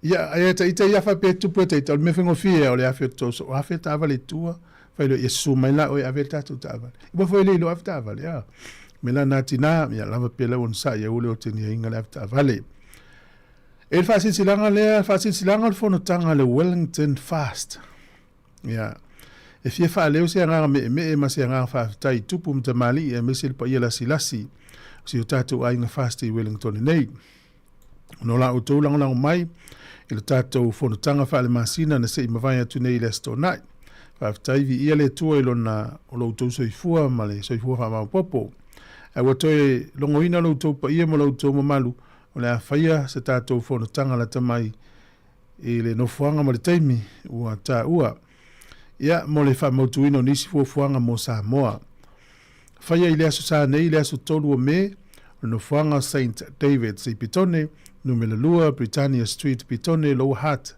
o le teimio le lima i le fiafi e lo fangia le tua i teita iatu lo tau soifua ma so manto wola i le aso ato faina faia ma le falo tele sainia teita i fono ma le lau a le fasti Wellingtone ya fasti silanga na peo na to ina mai na to uma i le maftanga le fasti Wellingtone faftai fatalo fatu ma foe ma lo lava te wini ya sunga fam tuai no ve ale mafuta mai i Australia ya sunga oka malo lava ya tatu talta no fi fiel le ta ya o le wa tu watu to metile on to 4 minute na tale o le tu la iva ile le tala le o fai tau ne ta ya e ia le fa ma ya tau ia le la fa ngai na ile upol fa ma ya la tom fai fa le o ta o le pixo ni mania na faiona fasala lau ma faita wina tangata e whapea mai o le afianga leo mata o tangata pea umina ia pe na te whangai na so o le computer. Ai ile lua afe lua wha na whai eisi su enga nisi o scientisi ia mana tau whapea o le upu lea pa o le afianga leo mata mai le whao ngā ina o le computer. E le o se mea moi. Ia ele o se mea moi o se mea lava na fau o fate te inga ia leo mata noa nei ma tasi masilia lai ma tau filo fa tupu se tala fai se tala fa tupu fa pea a umina e moe ia e te ala ia ua o se se au fai unga fai stala pa pena ia no foro ma tom fa sa lau lunga i social media ma fa sa lunga se e o tal tono ni stangata yo fa pelo le talaris a o te mo umi se yo fa unga fa o te mo o tal tono o le mea na fatu e matou fa pena umala me le tau fa am talat o le news na yo le upuna o le Pixoni mania ia na fa sa le lau na te mi o le afianga o mata pe fa nga so o computer ia o lua filu fa to fa mauni ile o se mea mo o le mea na fa fau o le mea na fatu mena le tata longo tu tatu a por kalame o le tele o me te fai tau oi mai vai si aki pe me mo e mese le tau mamanuina na yo tatu tai ne o tatu matu tu na isunga I fa fe ngainga wa em fai ona fai le tangata le ata pepelo mani fa mtala pepelo ia ono le swing o technology mal poto ma el nei te ia na tali tonu ala fa pe o se me mo ia ile o se me mo ia fai lo se sin fa sa longa fa pea ia e siaki le ia siaki o pe moni nei ta ulenga ina istangata e ta ua le community Ia. O le mena le tupu. O le ala le ngai o inga le tangata lea ua tua i fuaina. Ma fai e istangata o lato utala mfa le hanga ilunga social media. Ia o te loa langona o le tangata mtua mafatia sio na inga fiwa tau fa le leili suafa mali ingoa. Ia o no le tūlanga nei ai. Ia le aela pata i tupea ma watu na i whamanatu ia le whatonu atu e whamanatu. Ia whaina se finangalo o seisi o no se mese se ua whatu o seisi e whaaleanga i seisi. E mo tātou ai. Ta te le lopo le alme whaifua ia whaaleanga i fua ristangata a. Tano fo mawhauwhauwa pia tangata ia tau whaaleanga i stangata. Te le lopo le ala tau me mauai. O le o langa e po ele umi ai le whai le whamangalo whai le alofa. Ia o le anga le lei whaatino mea ia o le whaaleanga e leisi. O le o langa e po. E toi whai anel whaalo alo tangata le ua maliu. Ia a o le tele i o mea le anga le whai i lea tangata. Star wataita. Ia tātou ai lau whafonga si ufonga le mua. Au alawa ni tātou whai ia mea. Na alawa se mea se whai sisi au le wawen tongi le maa ma tusi ai le lima. Ia e tātou soani le tangata ua whaina. Pe ole winga whalelo le whaamitalanga. Ia onai. E whai tau ai ngā maa. Ia na sulu le whaamisinonga e. E whai po ai e sa. O hena na tongi sa ola na maa. O hena misi la na maa na tongi. Ia tātou. Ia whaongal whamangalo. Whaongale alofa. Whaongale anga le lei. Whaongal whapalepale. Ia nofo le lei tangata uma. Mes tangata Sāmoa. Te lola umai tau le tunune o New Zealand. O le tele yo watunu ese o le lalo langiri tonu New Zealand. Mesi al Pasifika. E vava ai uma mai tangata Pasifika i tangata Sāmoa i whataita inga le leile au te whaia. Alo whataita inga le leile la watu. Wa onga ia, a onga la, lela tatu wanga e wha manatu le ngana Sāmoa. E matua i ofo whaia onga i le lango matua Sāmoa i me whaia le au. O se whataita inga le leile. O le onga le primary school sa onga le au whanau e. E wai tele o te imi mafuta nei whaia onga matala no. E ofo la tau le lango mātua Sāmoa. Ia e fuala ia onga umai New Zealand.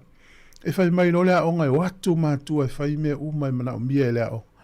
Ia e tatu ai vela tau nu unga wa onga nei ta maiti tele au nei tatu whanau i e manuia. Ta maiti ho i e wale mana e whaau au. Ia le whai sau ko se whai na ia mausau ngā luenga le leit. Ia ole wha manato le tai au. Tua tātou fōle wha māngalo. Tātou iel nela langi, tua fūri anga leiva pale monsai. Mai al tātou whawhiwhianga so tātou telefou rela tā e rei tulai val tau tua tiu whonga le mua. Awane i tamita se tasi ilona malosi. Ai ngalo ai o le whaafetai. Ia mabe o na whaafoki. Ilena ia au mai ua mafuai. Mana tua ia tali ua le maane ingo telefonga tai. A bele tamau ai nai tupe tele. Wa ele mana tumai ai. Isi o samale ai na bele. So ali ua le ai fo italo fa. Se ifa amalo mai mo ita uala malea ilo taola o ane imita mita se tasi ilo na malosi. Ai ngalo ai o le whaafetai. Ia vabe o na whaafoki. Ilena ia au mai ua mafuai.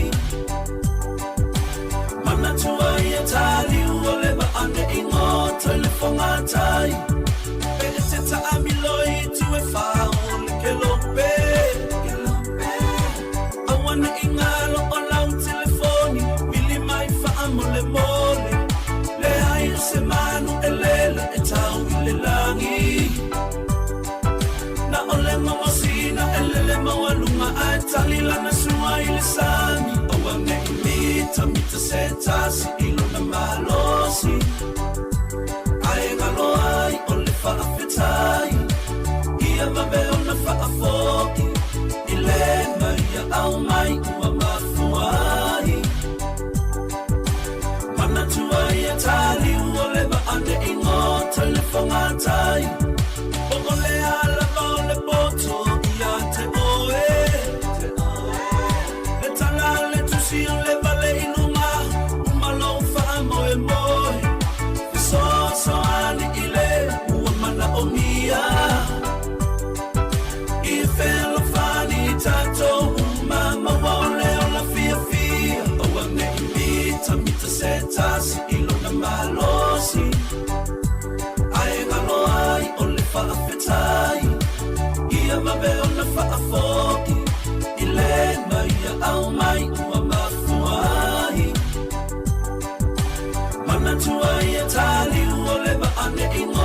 le whangatai.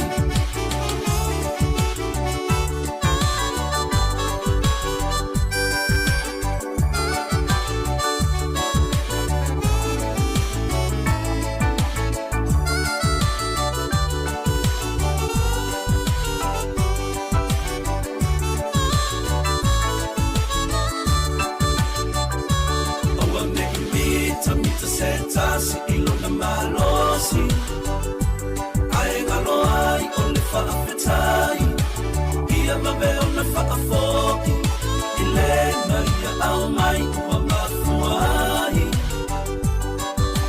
mana tua ia tali ua le maane i ngota le whangatai o wane i mita mita se tasi ilo na malosi ai ngalo ai o le whaafetai ia maweo na whaafoki i le na ia au mai ua mafuai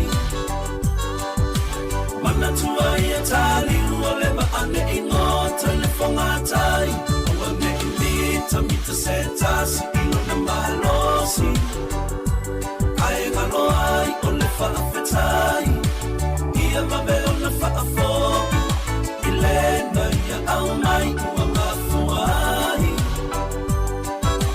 mana tua ia tali ua le maane i ngota le whangatai o wane i mita mita se tasi ilo na malosi ai ngalo ai o le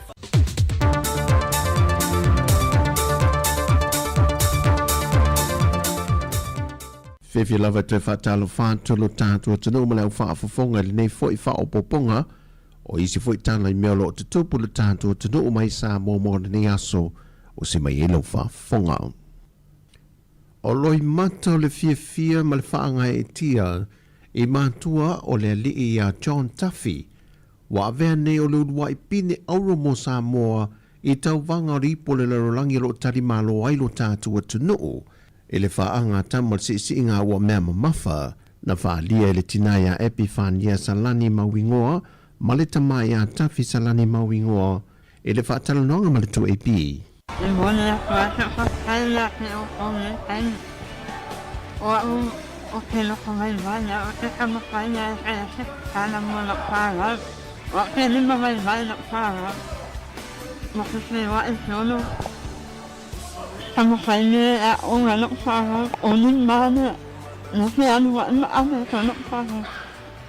O ke lima mai vai, o ke sunu e ame la whāra o ka akautu, kamaka akautu. La e whakaina kua nei tānei wa ame no whāra. Le he maunia moa, mo maa o e maunia wana o tukukuan. E whawila o mai kapua, le wai mai mangui. Le gasi sime siri aku, ki ia whafkai le kua. Le wanga ia whawai mai le marosi. Ia ma leo la fo i whangau pa pe ngā o ngā mangui ai ka longa ringi fo yasu. Na whaaftaia fo e Tuffy le malanga mai o sio na tua whawhine mai ni usile e tā po ia lana tau mawhainga.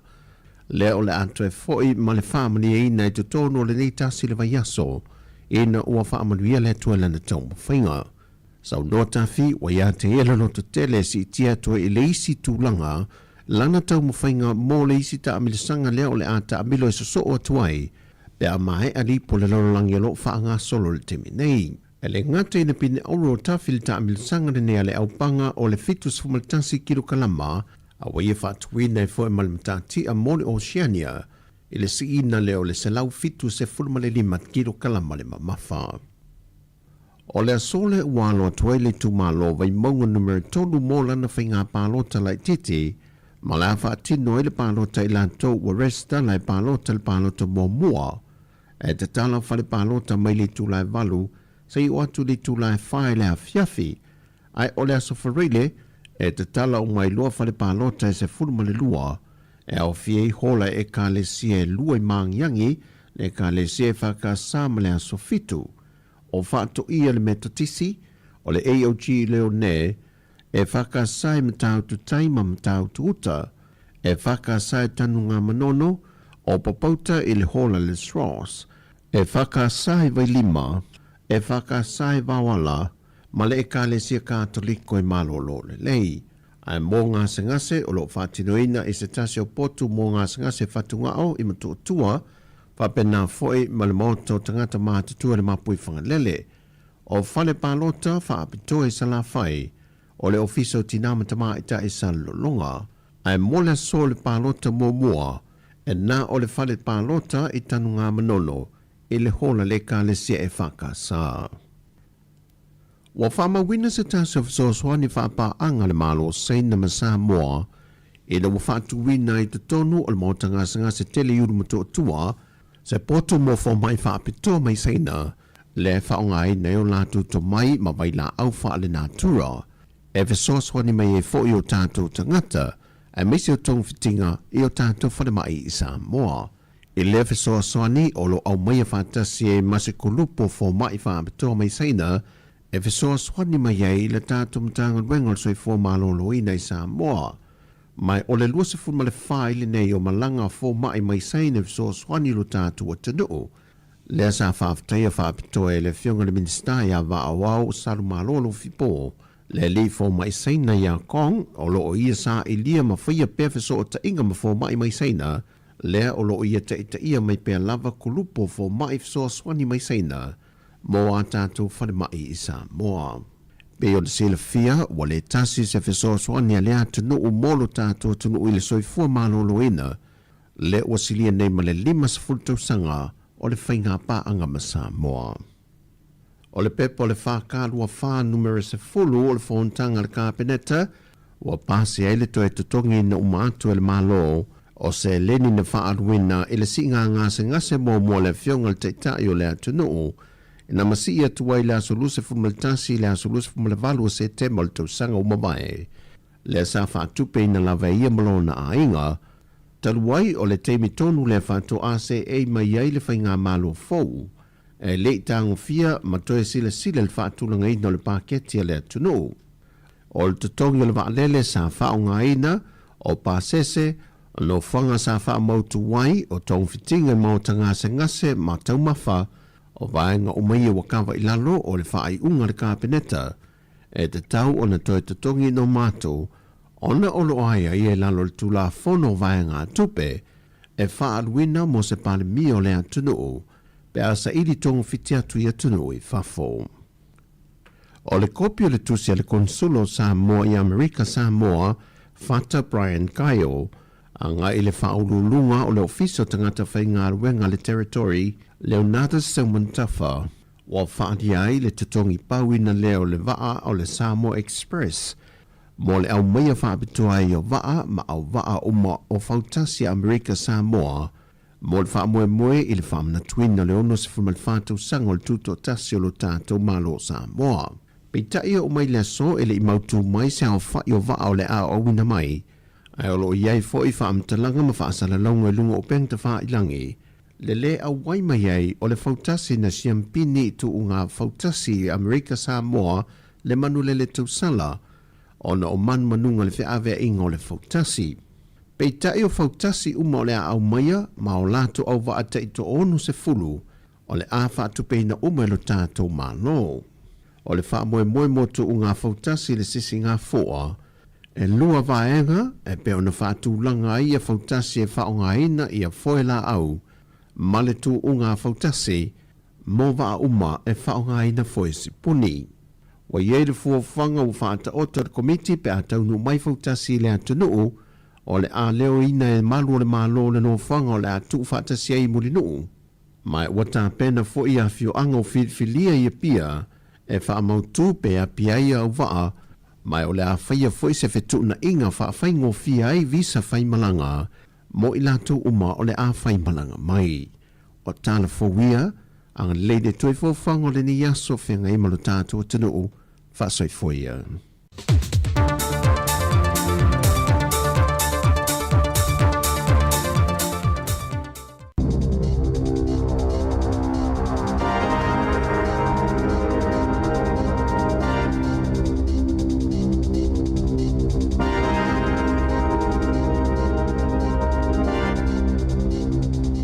Toi whaatalo whaatol whaapoponga o tala fo mai le si ufonga o le lau mua. Wavala aulitina ya beti wihongi ilimin stal vai fafo vavasamana ya Winston Peters ina efsoswani ilana tama ole tolu aile neyo vayaso o taofia evali wihongi itutono no fangale United States ilalol polkalamole ice polisa ilinga o tangata lo faale tonu pepa malanga eno no fuai itutono o Amerika. Wasilia maltolus fultau sanga ono no folea ainga ile United States mana toi foi mai salato ta faunga i New Zealand nei pita isale iese manatu o peti yono iese faafita auli ona olto otele lona ainga ua citizeni Amerika au evali e lana green card na faalia litina. Na tu ese ina lava ilato malana tama ile malaiva alile ma faataltali ai mo i July fitu ai fatoa mawa tule fesota inga malana tama na faamatala e evali sa yese faafita auli ona osemolianga ualeva lena avelo o yese no fangolo tau fie tangata ilalu polkalame pena sa ili tangata o lo faale tonu pepaino no fuai ile United States na ta uelona tina ia peti ele o lava le fesosoani male lango mtanga lwenga vai fafo New Zealand mai mana o yasanga iane vavasamana ia e fesosoani mua e te tau lava na yeise mea mawhaiona whaia le malo New Zealand male lona lua ia o la tau tangata whainga lwenga o na ile o le fesosoani o lo otu ina atu i tangata pe ona sau noa le tina.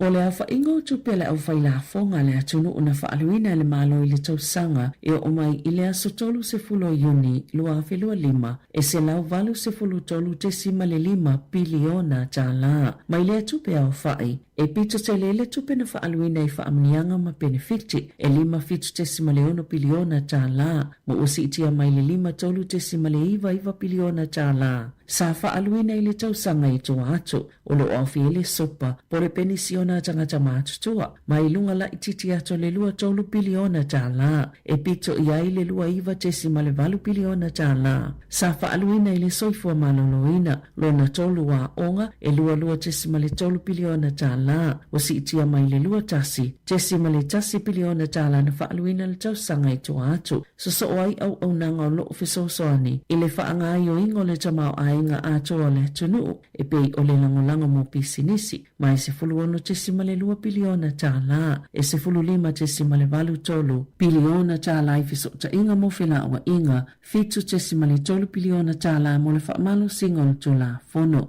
Na sauno le whaito whafa pitoa le tamau ainga le Simplicity Sāmoa Yakub e te lele avano o loo whaamanino le lea i New Zealand tupe whaalua le malo pita ai e to o tele lava tangata i se manatu o loo iai le whaalunga o la fonga ai te tauna fesili o au nanga whaale malo au le a fo i le leo au nanga e mana nao iai ai whaapewhia fo i ona tutongi pe whaatupe ona fili loa lea pe fia le la fonga i te tauna tutongi a o ai fo i e tutongina pe ona saunoa ia kōp. O molia le malo ni mātua le whaamasinonga ona o le tia ia onga o le whanau. O se vaenga le olpolo kalame le malo i le sa ilinga ma le whaasalanga o mātua e tia ia onga so o alato whanau. O le polisi na whaatupu manatua ele minista langolango a onga David Sāmoa. Na fola e Sāmoa le tausanga taluwai o le amatua whaamamafa lava le malo le tuli mata ingo o tamaiti e le o i le a onga ma whaonga le malo si anga o lo o wai le tūla fono e au fie le mōlia o mātua e tolus fulfani mata upu ese o tamaiti e tia ia onga ua whaelo aloa ia le mtanga luenga o a onga ai ese fulufitu ua mai au na 4 pe whaia ia le whai unga au le ia o le tūlanga e whaia ai mōlianga o le taimi muni na whaia se mōlianga i se mta upu whaapea o le tausanga i lua afi lua ma le lua afi sfuluiva. E mawhai na whaasalaina mātua i le taitolu se lau tā la pe a whai o le taimi mua whato a whaasalai ma le tolu a whetā la pe a whaapea o le taimi lona lua e le mōli e na fo i le matanga luenga mātua i whesota i pia ma le a onga whaapea i mātua i ei whanau e a awhia so o ini ngase po o tamaiti e ei whaafitau i le soifo maloloina o na o tōlanga tau i mana onga whaapitoa. Mai whaamaumaunga na whaalau i loa i le vai aso talwai o le kuata mua le nei tausanga na whaali ai e ono valu tesi ma le ono paseno o tamaiti a onga i toa anga i le a onga ma o se whai numera pito maa walunga talu mai le kuata mua o le tausanga lua a whelua se fulu. Ua whaipaanga le malo ma le said energy ina ia whaamausali na i le mauapeo le tiso ma teo i le Marsden Point to salava peilunga to le tapulaa e mawhai o na teo e to saimal to la fono. Na sauno le palemia Christopher Luxon o se whai unga le tele o na uwha malo si ati le ile tūlanga mautu o le lava o suau ua le atunuu. Na sauno le minister o tupe Nicola Willis e mwoni e suau o lo whaasao i le atunuu peitai e finangalo le malo ina ia mautinoa o lo o lava ni suau o etua iai o suau i e whaasao e mwhaiuna whaonga pea o i taimi tutupo i wha le tonu e peo le whaatuai o ni taimi taunu o i vaa suau o. Au whaatalitali e monisi va asuau o fau e taunu o le atunuu. I lalo tu unga le malilianga le waa le malo ma le said energy. O le asa ili ma au mai ai le said energy le suau u ma umia pe pūlea i latou. Ai o le matawhai o ia le malo. O le pūlea le lei o le whaasoanga le suau u e whaatawatu. E le i whailoina le tau o le malilianga. Ona o tōlanga maa ale ale o whiwhaatawa ingo suau u i le taiminei. O whaatanuina le Pacific Island Business Development Trust. E totongi le tolu se fulu awhetala i a John Faitala o Kilani, ma le wha se fulu li ma awhetala i a wahanoa vea o ni taui o awhianga o la ua nguna, ma le wha alumaina o ila uina ua vaea mai le wha ala potopotonga. Na wha alia Faitala, sa wha fuase ila wana le toi mawala na ngā luenga, ma na manatul to o tele o tangata, e eise mea se sena i a whaia, wala ai ona malolo ma tupu ai lona maasiasi. Na maua fo i Faitala lona tutongi o maasina e ono na leto e maua a o vea e se fululua maasina. O la la Faitionga na tu ina atu e whaapea ua mama ina ua tu uatu o la atu se. E ala atu i le e-maili e whaamutai a la ngā luenga. Ma ele o le awala le whaatino ini mata upu whaapea e te tau lava ona whesanga e matala noa. Na fola sia la mata upu lumo al whaamsinongo ngā luenga i au Kilani, ma na saunoa le tamaita i whaamasino. Mary Baya King, o le lape po le sasi o le whaala potopotonga, o le whaatino ina o lo lātou tiuti, o le muli lea i mata anga mata ngofie po o values o tangata Pasifika, le olo o manino lava, le iai itatonu o malilienga tustosia mo ngā luenga tangata whai ngā luenga, o ia mata anga mata ngofie whaale tangata po o values, ia na talia muli ane le whaala potopotonga e whaapea, o poutu ia e lima o le maafutanga o tangata Pasifika, o le whaaloalo, a inga, maafutanga, whetausiai, whaapea e male lotu, na saunonga le vau Paul Pao, lea na tū mō Faitala ma vea. O le vaenga pito silo na tā ua mai le mata upu ma le whai unga lea ua whaia. O le ama whainei o na avea mata anga mata ngofie whaal tangata Pasifika po Pacific Values, ma vaenga o tuutuunga o ngā luenga. O whailo le taitai o le New Zealand First va wasamana e Winston Peters na te le langolango ina le suinga o le tūla fono o le tua vanua le ilo le whaopopo i le mamafa o la to uta i vai taimi nei o lo whianga i le atunu uwha pia le lalolangi ma whaafita au le o le sua o na saunua va wasamana ia o le tali lava i le whaafita au le o lo utupu i le sua o le taimi nei o le whaangano whaafi o lo ilo le malo o le whaapawhala o tūla fono. Mō ta avale mamafa i tau mawhainga e whaasawa i le suau e au fieli tu uti au a ieinga i tapulaa o le mamafa uta na whaamanino e wawasa mānaia na te le langolango ina ia suinga o na iei mafua anga tatau na lai o na whaatapulaa le mamafa uta o na o omo awala ma le malolosi o awala lau papa o le aia whaamauti noa le whaonga o no whaafila uta e langolango ina le suite ita i le New Zealand First Shane Jones lea finangalo o lo lato taitai. Na whaalia le minister o tupe Nicola Willis na ia tolo po ina se whaatasinga na fuafua e whaielo na official tau sanga taluai ona o sanga ngana whaalumaluma mwhailonga tangata na whaongaina i le taimi o lea whaatasinga na tali malo ai mautus tala i li potia mata upo mai tutono le pale mene na tāpena e Willis ni vai inu ilo na ofisa i le masina o mea le tau sanga taluai aulumana i le tala whaatatau au tua le tupe peitai o inana tula i mei se whaafitauli i le vaone tusi tala se to alua e tu sai mali poti na tu sie se tu stala mta uputau i upufai o Annie O'Brien i lungola nei tū lau o le Substack i le tai ana na fi whapea na whaangaina le tamaitai o le TVN said o Mikey Sherman ni upu whaalumaluma i whaatatau le itu ainga tangata o le tustala o le staff o Lloyd Burr matoi whaamutai lo le fuafuanga le ana tāpena o Ava Malosi le ofisa le minista na Sāmoa Willis o le asona soai na fisa o tai e le tustala le ana lafo i ei whaamatanganga ai na taliane i le mana o i toi whaia i ei se isi fuafuanga i le mata upu mana i a whaaloalo foi i le whai unga a le tustala. Nga loka ina se tamaitai ina wali potia le whaasaulo solo i whale mai au kilani ma wai kato i le amatanga le tausanga nei mga oi mea tō tino o tangata ngase ngase na whaalia i leo o taimia na whai e tonga fitinga o tangata ngase ngase ai alua i lea tamaitai mga oi ala tō credit cards ma isi mea tō tino au ngā na whaalia CJ Miles solo fisa o leo i Waitemata East. E se fulu ono ni ngā oinga na tutupu i le vao le aso se fulu malelua Januari ma le aso lua se fulu whao mati. Sa whao ngā i le tamaitai credit cards moni ana whaataunga ma atu whaatasi le tupena ia whaaluina ia whaataunga. E tu salea male lima se fulu a whetā la e wina lafi mai leo peitai na mawai mangele le asolua maloka ina ai loa o le masina faule o whaatola ngai tola i eile whaamasinonga wha e tō malo wai tākere e tali molianga o le ngaoi. E ta alonga, ua filifilia Chris Greenacre e avea mawhaia o ngale au soka ali e Wellingtone mo le lua awhiluono i le lua awhilua fitu whaatase ma le avanua e filifilia i mo se isi tausanga whaapopo o le lua awhamaleiva na o fia tuai Greenacre i le Phoenix o se tamata alo mai se fuluiva sikua na ia maua ina mo le Phoenix i ana ta alonga i valu se fulu whaa na se e ane whaia o ngai le au le masina o Februari ina ufafo se ona tu ua e Giancarlo Italiano le au ona o le tolanga whaale tono ta alonga a le Phoenix o le whaafaile ona se e ane Greenacre i tau ave le au e whaa manu malo le Phoenix i ta alonga e valu e a fie manu malo so e tolu mo le taimi mua talu mai le tolu tau sanga o tona ai ina ua ia se e ane e whaia onga i le Phoenix. Talafa uia mai le si ufonga le lau mua mo le nei vaenga o le tai au.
o sila si langa ta ua. E tusa malo mātou tu langa e vea ai ma ofisa whaasara lau. Mātou te tausisia tu la fono o saunia e le Broadcasting Standards Authority a whai e fia whaia sau whaasea i se mata upu na e whaafonga i ai i le Sāmoa Capital Radio e re tau na lafo mai lau whaasea tustusia i le tuatusi Limatasi Gavin Avenue Porirua Wellingtone pe ole i meli mai te alu.moresi@samoacapitalradio.co.nz e re tau na whaia i le tonu le luas furuaso whai ngā ruenga talu na whaia le whaasala launga a whai le o whaamalia ina oe i se whaai unga o tu inatu e ma whai o na tu ina saolo whaasea i le te mana whanonga kai paho po ole Broadcasting Standards Authority e maua nisi whaamtalanga i le wha ngā solonga e whaiaialo ia lau whaasea i le upenga ta whailangi bsa.govt.nz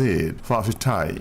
Malo whawhitai ia nisi o au nanga tā ua tau lama na sirifia le tātou tunu le tau tuar si whonga le lamua e lima teiteine lava i tū la whono whasa launga ni usila ia nai watu alawa noa e fia whailau whasea ia tā ua le taimi ma le piriota na au mai o le vaenga tonu awelau whasea ia ma le porkalame na e whalongo iei na e whafonga iei le tusa ma tū la whono ia awelau whasea e whaftai lava le malu le tātou tunu o le langolango sua le tautua le sifonga le laumua. E ia le tina na duatu lana taavale na tele iloa o la ilis taavale i na luma. O le mele na tupu i oi Florida i Amerika. No vaila i le ata. Uso le truck po le piki apu, le tautata le piki apu. Maua lunga le piki apu tina. E mantua la maulunga le piki apu e tele iloa mai taavale maula lalo i luma o ea. Le tele na wai taavale maulunga na whiwa i mai luma i. O le taavale la tangata le, o le tuenga taavale taungatana tau Lamborghini. Taavale ia e whiwa ia tamasao. O le tau le taavale lea pia le liu tupe New Zealand, e whase lau limas furuafe tala New Zealand. Tau le taavale lea, tusama le tau le fale. Whase lau luas furu lima afe le tau le taavale. E le iloa mai la tina, la isaua ila na piki apu mawalunga la popo apau. O te il tina le tuta ia lan taavale, vole le peua latu a ea ngai lunga pe le ea lunga le ea. O so le fa mo zau ia o te lan taavale lunga o Lamborghini ala tamale a au tamale tele an tupele wa e lunga taavale. E fa tai ia fa ina ia le taavale. Ia e mafu mai ia ono le mawalunga o le taavale. Al Lamborghini le olona lanu liuli. O te mana tual tau sangalente neina mata no toi matasi. I toi ngata avale i to tonu ani usila o mana fai so suenga e loa ngofia i lunga la wala o ta avale la i fai ngofia na i loa tu la sau o le lanu pae o le lanu sama o le lanu moli ia malanu fo i vai o la to lanu a le pe cream light blue ia por mona vai ia o ta avale e tau i loa tu ale saula za wai ia lanu siliva ia malanu efu vai malanu momu o taavale matuale le lava fengatana i lo atu la sau i lunga la wala o lanu liuli o le lanu lea o le dark grey ia po lanu efu malosi ia o le lanu dark blue po le lanu green dark blue po lanu moana malosi ia malanu me mata ia o te fasa o lanu me mata wala te atu la sau e lanu uma tu sa malanu wala aure le wala ona na winga la ia o filinga fo la taavale ia fili o le lanu e te lo sa ngale mo pe afio ai lunga la wala o la tava ai Sāmoa i lo manatu na e pe ele a nganta vale lanu uli Sāmoa ona vevela la e la mai ia nu o ia te sema ai a pakata vale fa fo ele se fale taavale lu taavale le o le matua maftia lu taavale uli e fu ia lo filinga o taavale se o ai nga pe ave Sāmoa ia pole ale lanu e manaia e longo fie i lungo le awala. Ai sa utele la po tupu ya o mena te ia vetu la o mta vale tele lo la na vai mama wa tua. Ya, el melnan tupu fu ye vit ngolo ta vale. O le si mata upu e fie fa so e manaia lo e mana fu e fa ye sa fa so ai. O ila vo i santa vale le o le EV, electric vehicle, mana e fo ia fa so mai ni vaenga e te manatue ao ngā mō le tātou tunu o te wawhiri si fa tausanga sana electric vehicle ta vale LTC. Ia e ni tū le lei mani tū e le lei te fia fautua ina ni tātou tunu. O le terminei lava ia, o le whamitalanga le na mai le news. Ta lua ile alu lungo le tau sua o le pensini ma le uti le ia. Ia o whare ta vale ia lau te whaatau ina tua ta vale ia LTC. E wha mai o lei lunga le waata vale le utau lia atu nei New Zealand. Nga matana o tangata e whaatau. Wa lai loa, ia e a wha ina ta vale ia pensini pe a o lai tein whapene. Ia lai o la la tau ta vale. Tato se e mai whangai no le iai. Ia e ia se tangata o lo mia lunga le Radio New Zealand le tala lea. O le tangata o le tina na ia wha o le tenant e po le tangata maututongi ia matau o le. O ia tu la fono e le matei nai le tenant ia ma le landlord. Ia landlord o tangata ana fale o le tenant ia o tangata maututongi.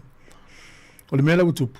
Wa ave le tenant po le tangata maututongi le landlord il whaamisinonga le o tribunal mo fale. Ma ia tu sia ai se tala i le tele o mea na ia tau whai whale lei o na o le o le fale ma le ola le dryer mea uma e tele. Tulo ye malana value po le tau ato le tupe tau na tongi me landlord ia e fast food wa fetala ia ilo le whaamsinonga le va ia tūlanga tau whale i le vāo tangata ia maua mai whai unga maua le tina le valus futala valus futala ia fast futala ia le fast food wa fetala le tupe na mana o tina maua ia ono le fale tonu le tūlanga le fale sa ie. Ia tali mai le whaamisinonga ia. Le lei te lau whina e mo lau valus futa la. E mafua mai. I loa le lei ia e whaamasino mai la tonu whaia le ilonga le mataupu. Ia na tusi e le ai ia le fia se lau pages o lom tua lea. Ia pe lua se lau matupu pages on an application ma whaamaumaunga o whaamauninga o ata ma me umana a whaina ila na nofo le whale.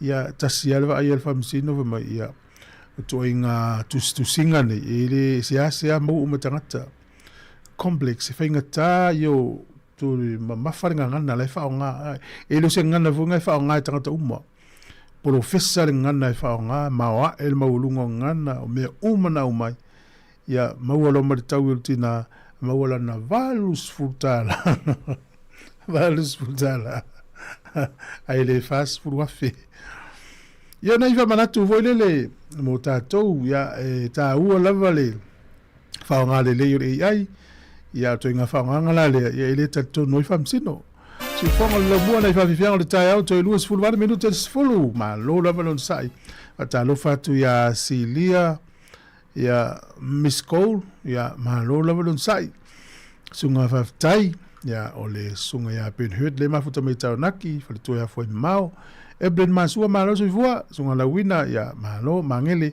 whaftai le mafuta mai ia o le sifuru tasi le taunei o le polokalame o upwhai o mahalo ia o le sifuru le taunei tamu whai o mai sa au whasal launga ma le whamoe moele a wele tātou li tio le taunei o le tau au inatu ia o le taavale le fale mai e tu inatu mo le malo Sāmoa o le Wellington Free Ambulance ia o le latou te whatau teia le whamoe moile so i la whainga pa anga ma le Port Nicholson Rotary le la e watu le ambulance mana ia te le o fua tu taavale mo le tatou malo le la whetau ninga nei o lo iei tatou komisina maurunga o Sāmoa whionga ia whamsanga whamtala tole fua ia le la au waima le tatou au whainga nuenga le whamoe moe le se fulu le tai au nei. Tal tatou pese vai foi le nei tu lau tai au. Lo patu samsoni whai launga ma lo le mafuta mai e le tautua le siufonga le namua.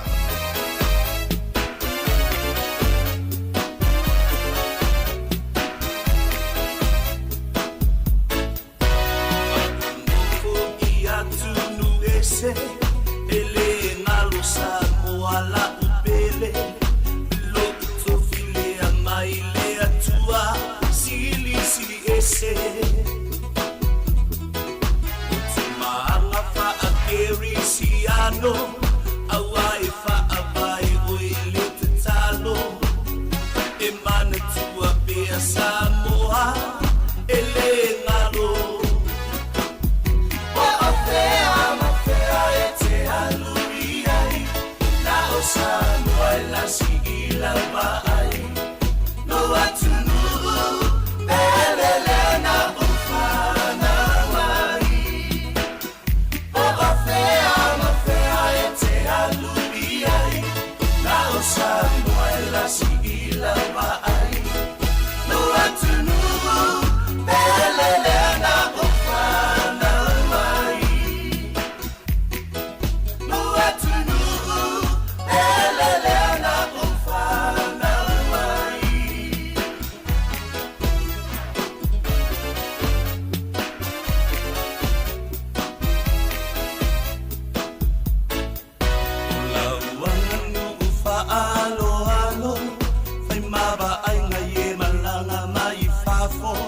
Leo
kasi o te amare kusina o abau itu e pui ia ilau fetalaina. Palifianga jo filo taya o mana pepese le tab spend ia mana pepese na utufa tu le ava e mana tu na wo tu wow ia o lava wa mo le faso ino le ava le yas ma lo lava so fo le sa o le ma fo le te ni usile lo fa ya Sāmoa e fa talo fa tu nai o le mele e tauna silfia le o mat tu o tato tu o nai ele code card e te alu fu le pasi ma le train ele va le ival ta o tolu le au o le me te wina te mine i fio inga fo ilungo la to tele tangata matua i fa ngai na pasi ya e wiel malulu ai o tangata matua ta fa e te lo sa o tonu ana fa inga le ola ava noa la ma wole malusi o sol pasi alu te e mauti no ye tu alu ese mai e le tai na tolu wa to tongi le tupe alu e mata ya ma na vale fo sa vale Wellington pe te alu o ile wari rapa pe te anga i po fela ve te anga i ai ya o ela time taipo po le time fatu na ino train ma pasi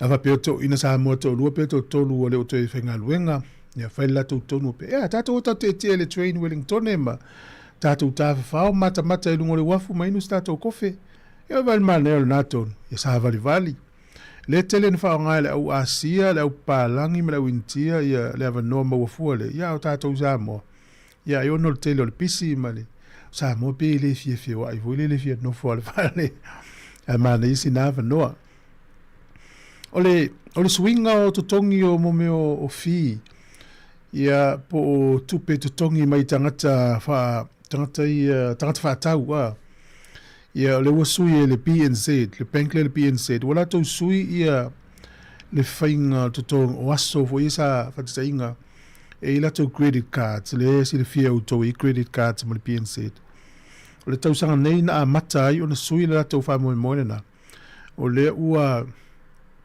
to e faso e interest free faso a sa lima aso le wasui le terminate ilona winga mo o le card del PNZ ele leilo i loa le lei po a tonu ala to card se lua na wasui o ili swinga ina ia whaingo fio no to sil fiel whaanga ino cards nei o le credit cards le PNZ talo versione tu pa ilo ftele atu ia malo la vale mafuta mai la tatu se atu fa fianga tap spend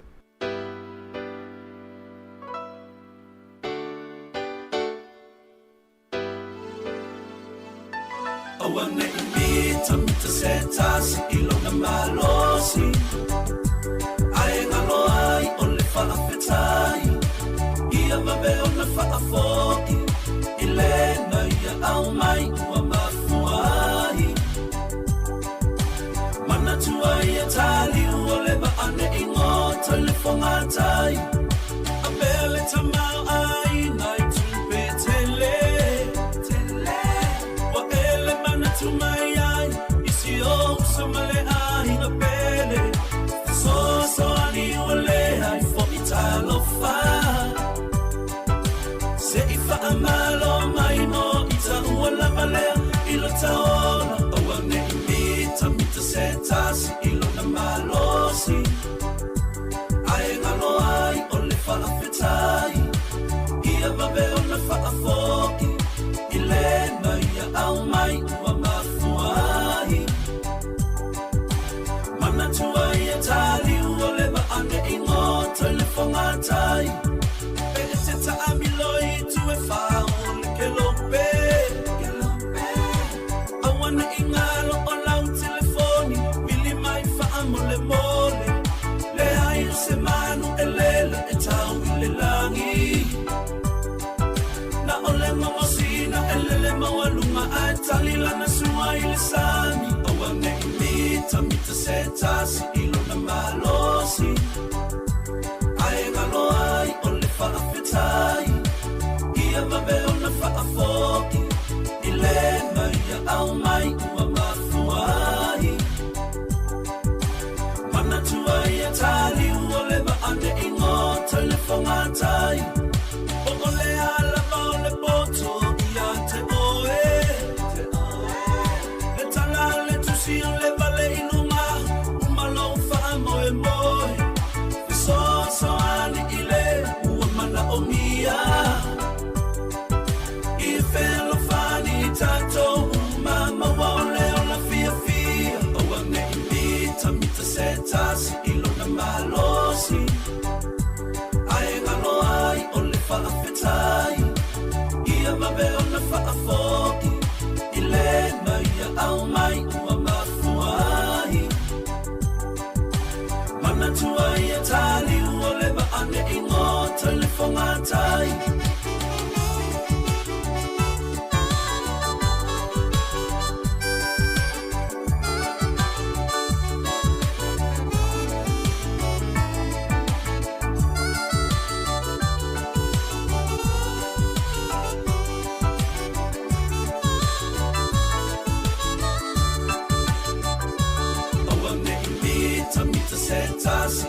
mabe ona whaafoki I le na ia au mai ua mafuai Mana tua ia tari ua le maane I ngota le whangatai Oa ne mita mita se tasi ilo na malosi Ai ngalo ai o le whaafetai Ia mabe ona whaafoki I le na ia au mai ua mafuai Mana tua ia tali ua le maane I ngota le whangatai Oa ne mita mita se tasi ilo na malosi Ai ngalo ai o le whaafetai Ia mabe ona whaafoki I le na ia au mai ua mafuai Mana tua ia tali ua le maane I ngota le whangatai Oa ne mita mita se tasi ilo na malosi Ai ngalo ai o le Sifofona ole Samoa. Samoa Capital Radio. I love Samoa Capital Radio. Go Samoa!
ua sau tatalo ele mai loa le aso. Ya, whamaru atu. O tatu pesena na umantana lela. Ai whiwhau se tala na minute lava na ua motusi elfu sota inga mara YouTube. Na latu atu lava no tatu YouTube I Wellington. I le sunga mari ia mesifo ia ana. Olo ngā lulue mai ia I whamoi moi le so. Ia olo ia I le sunga I le komsina maurungo Sāmoa. Ia mese ia o awonanga na pia na whae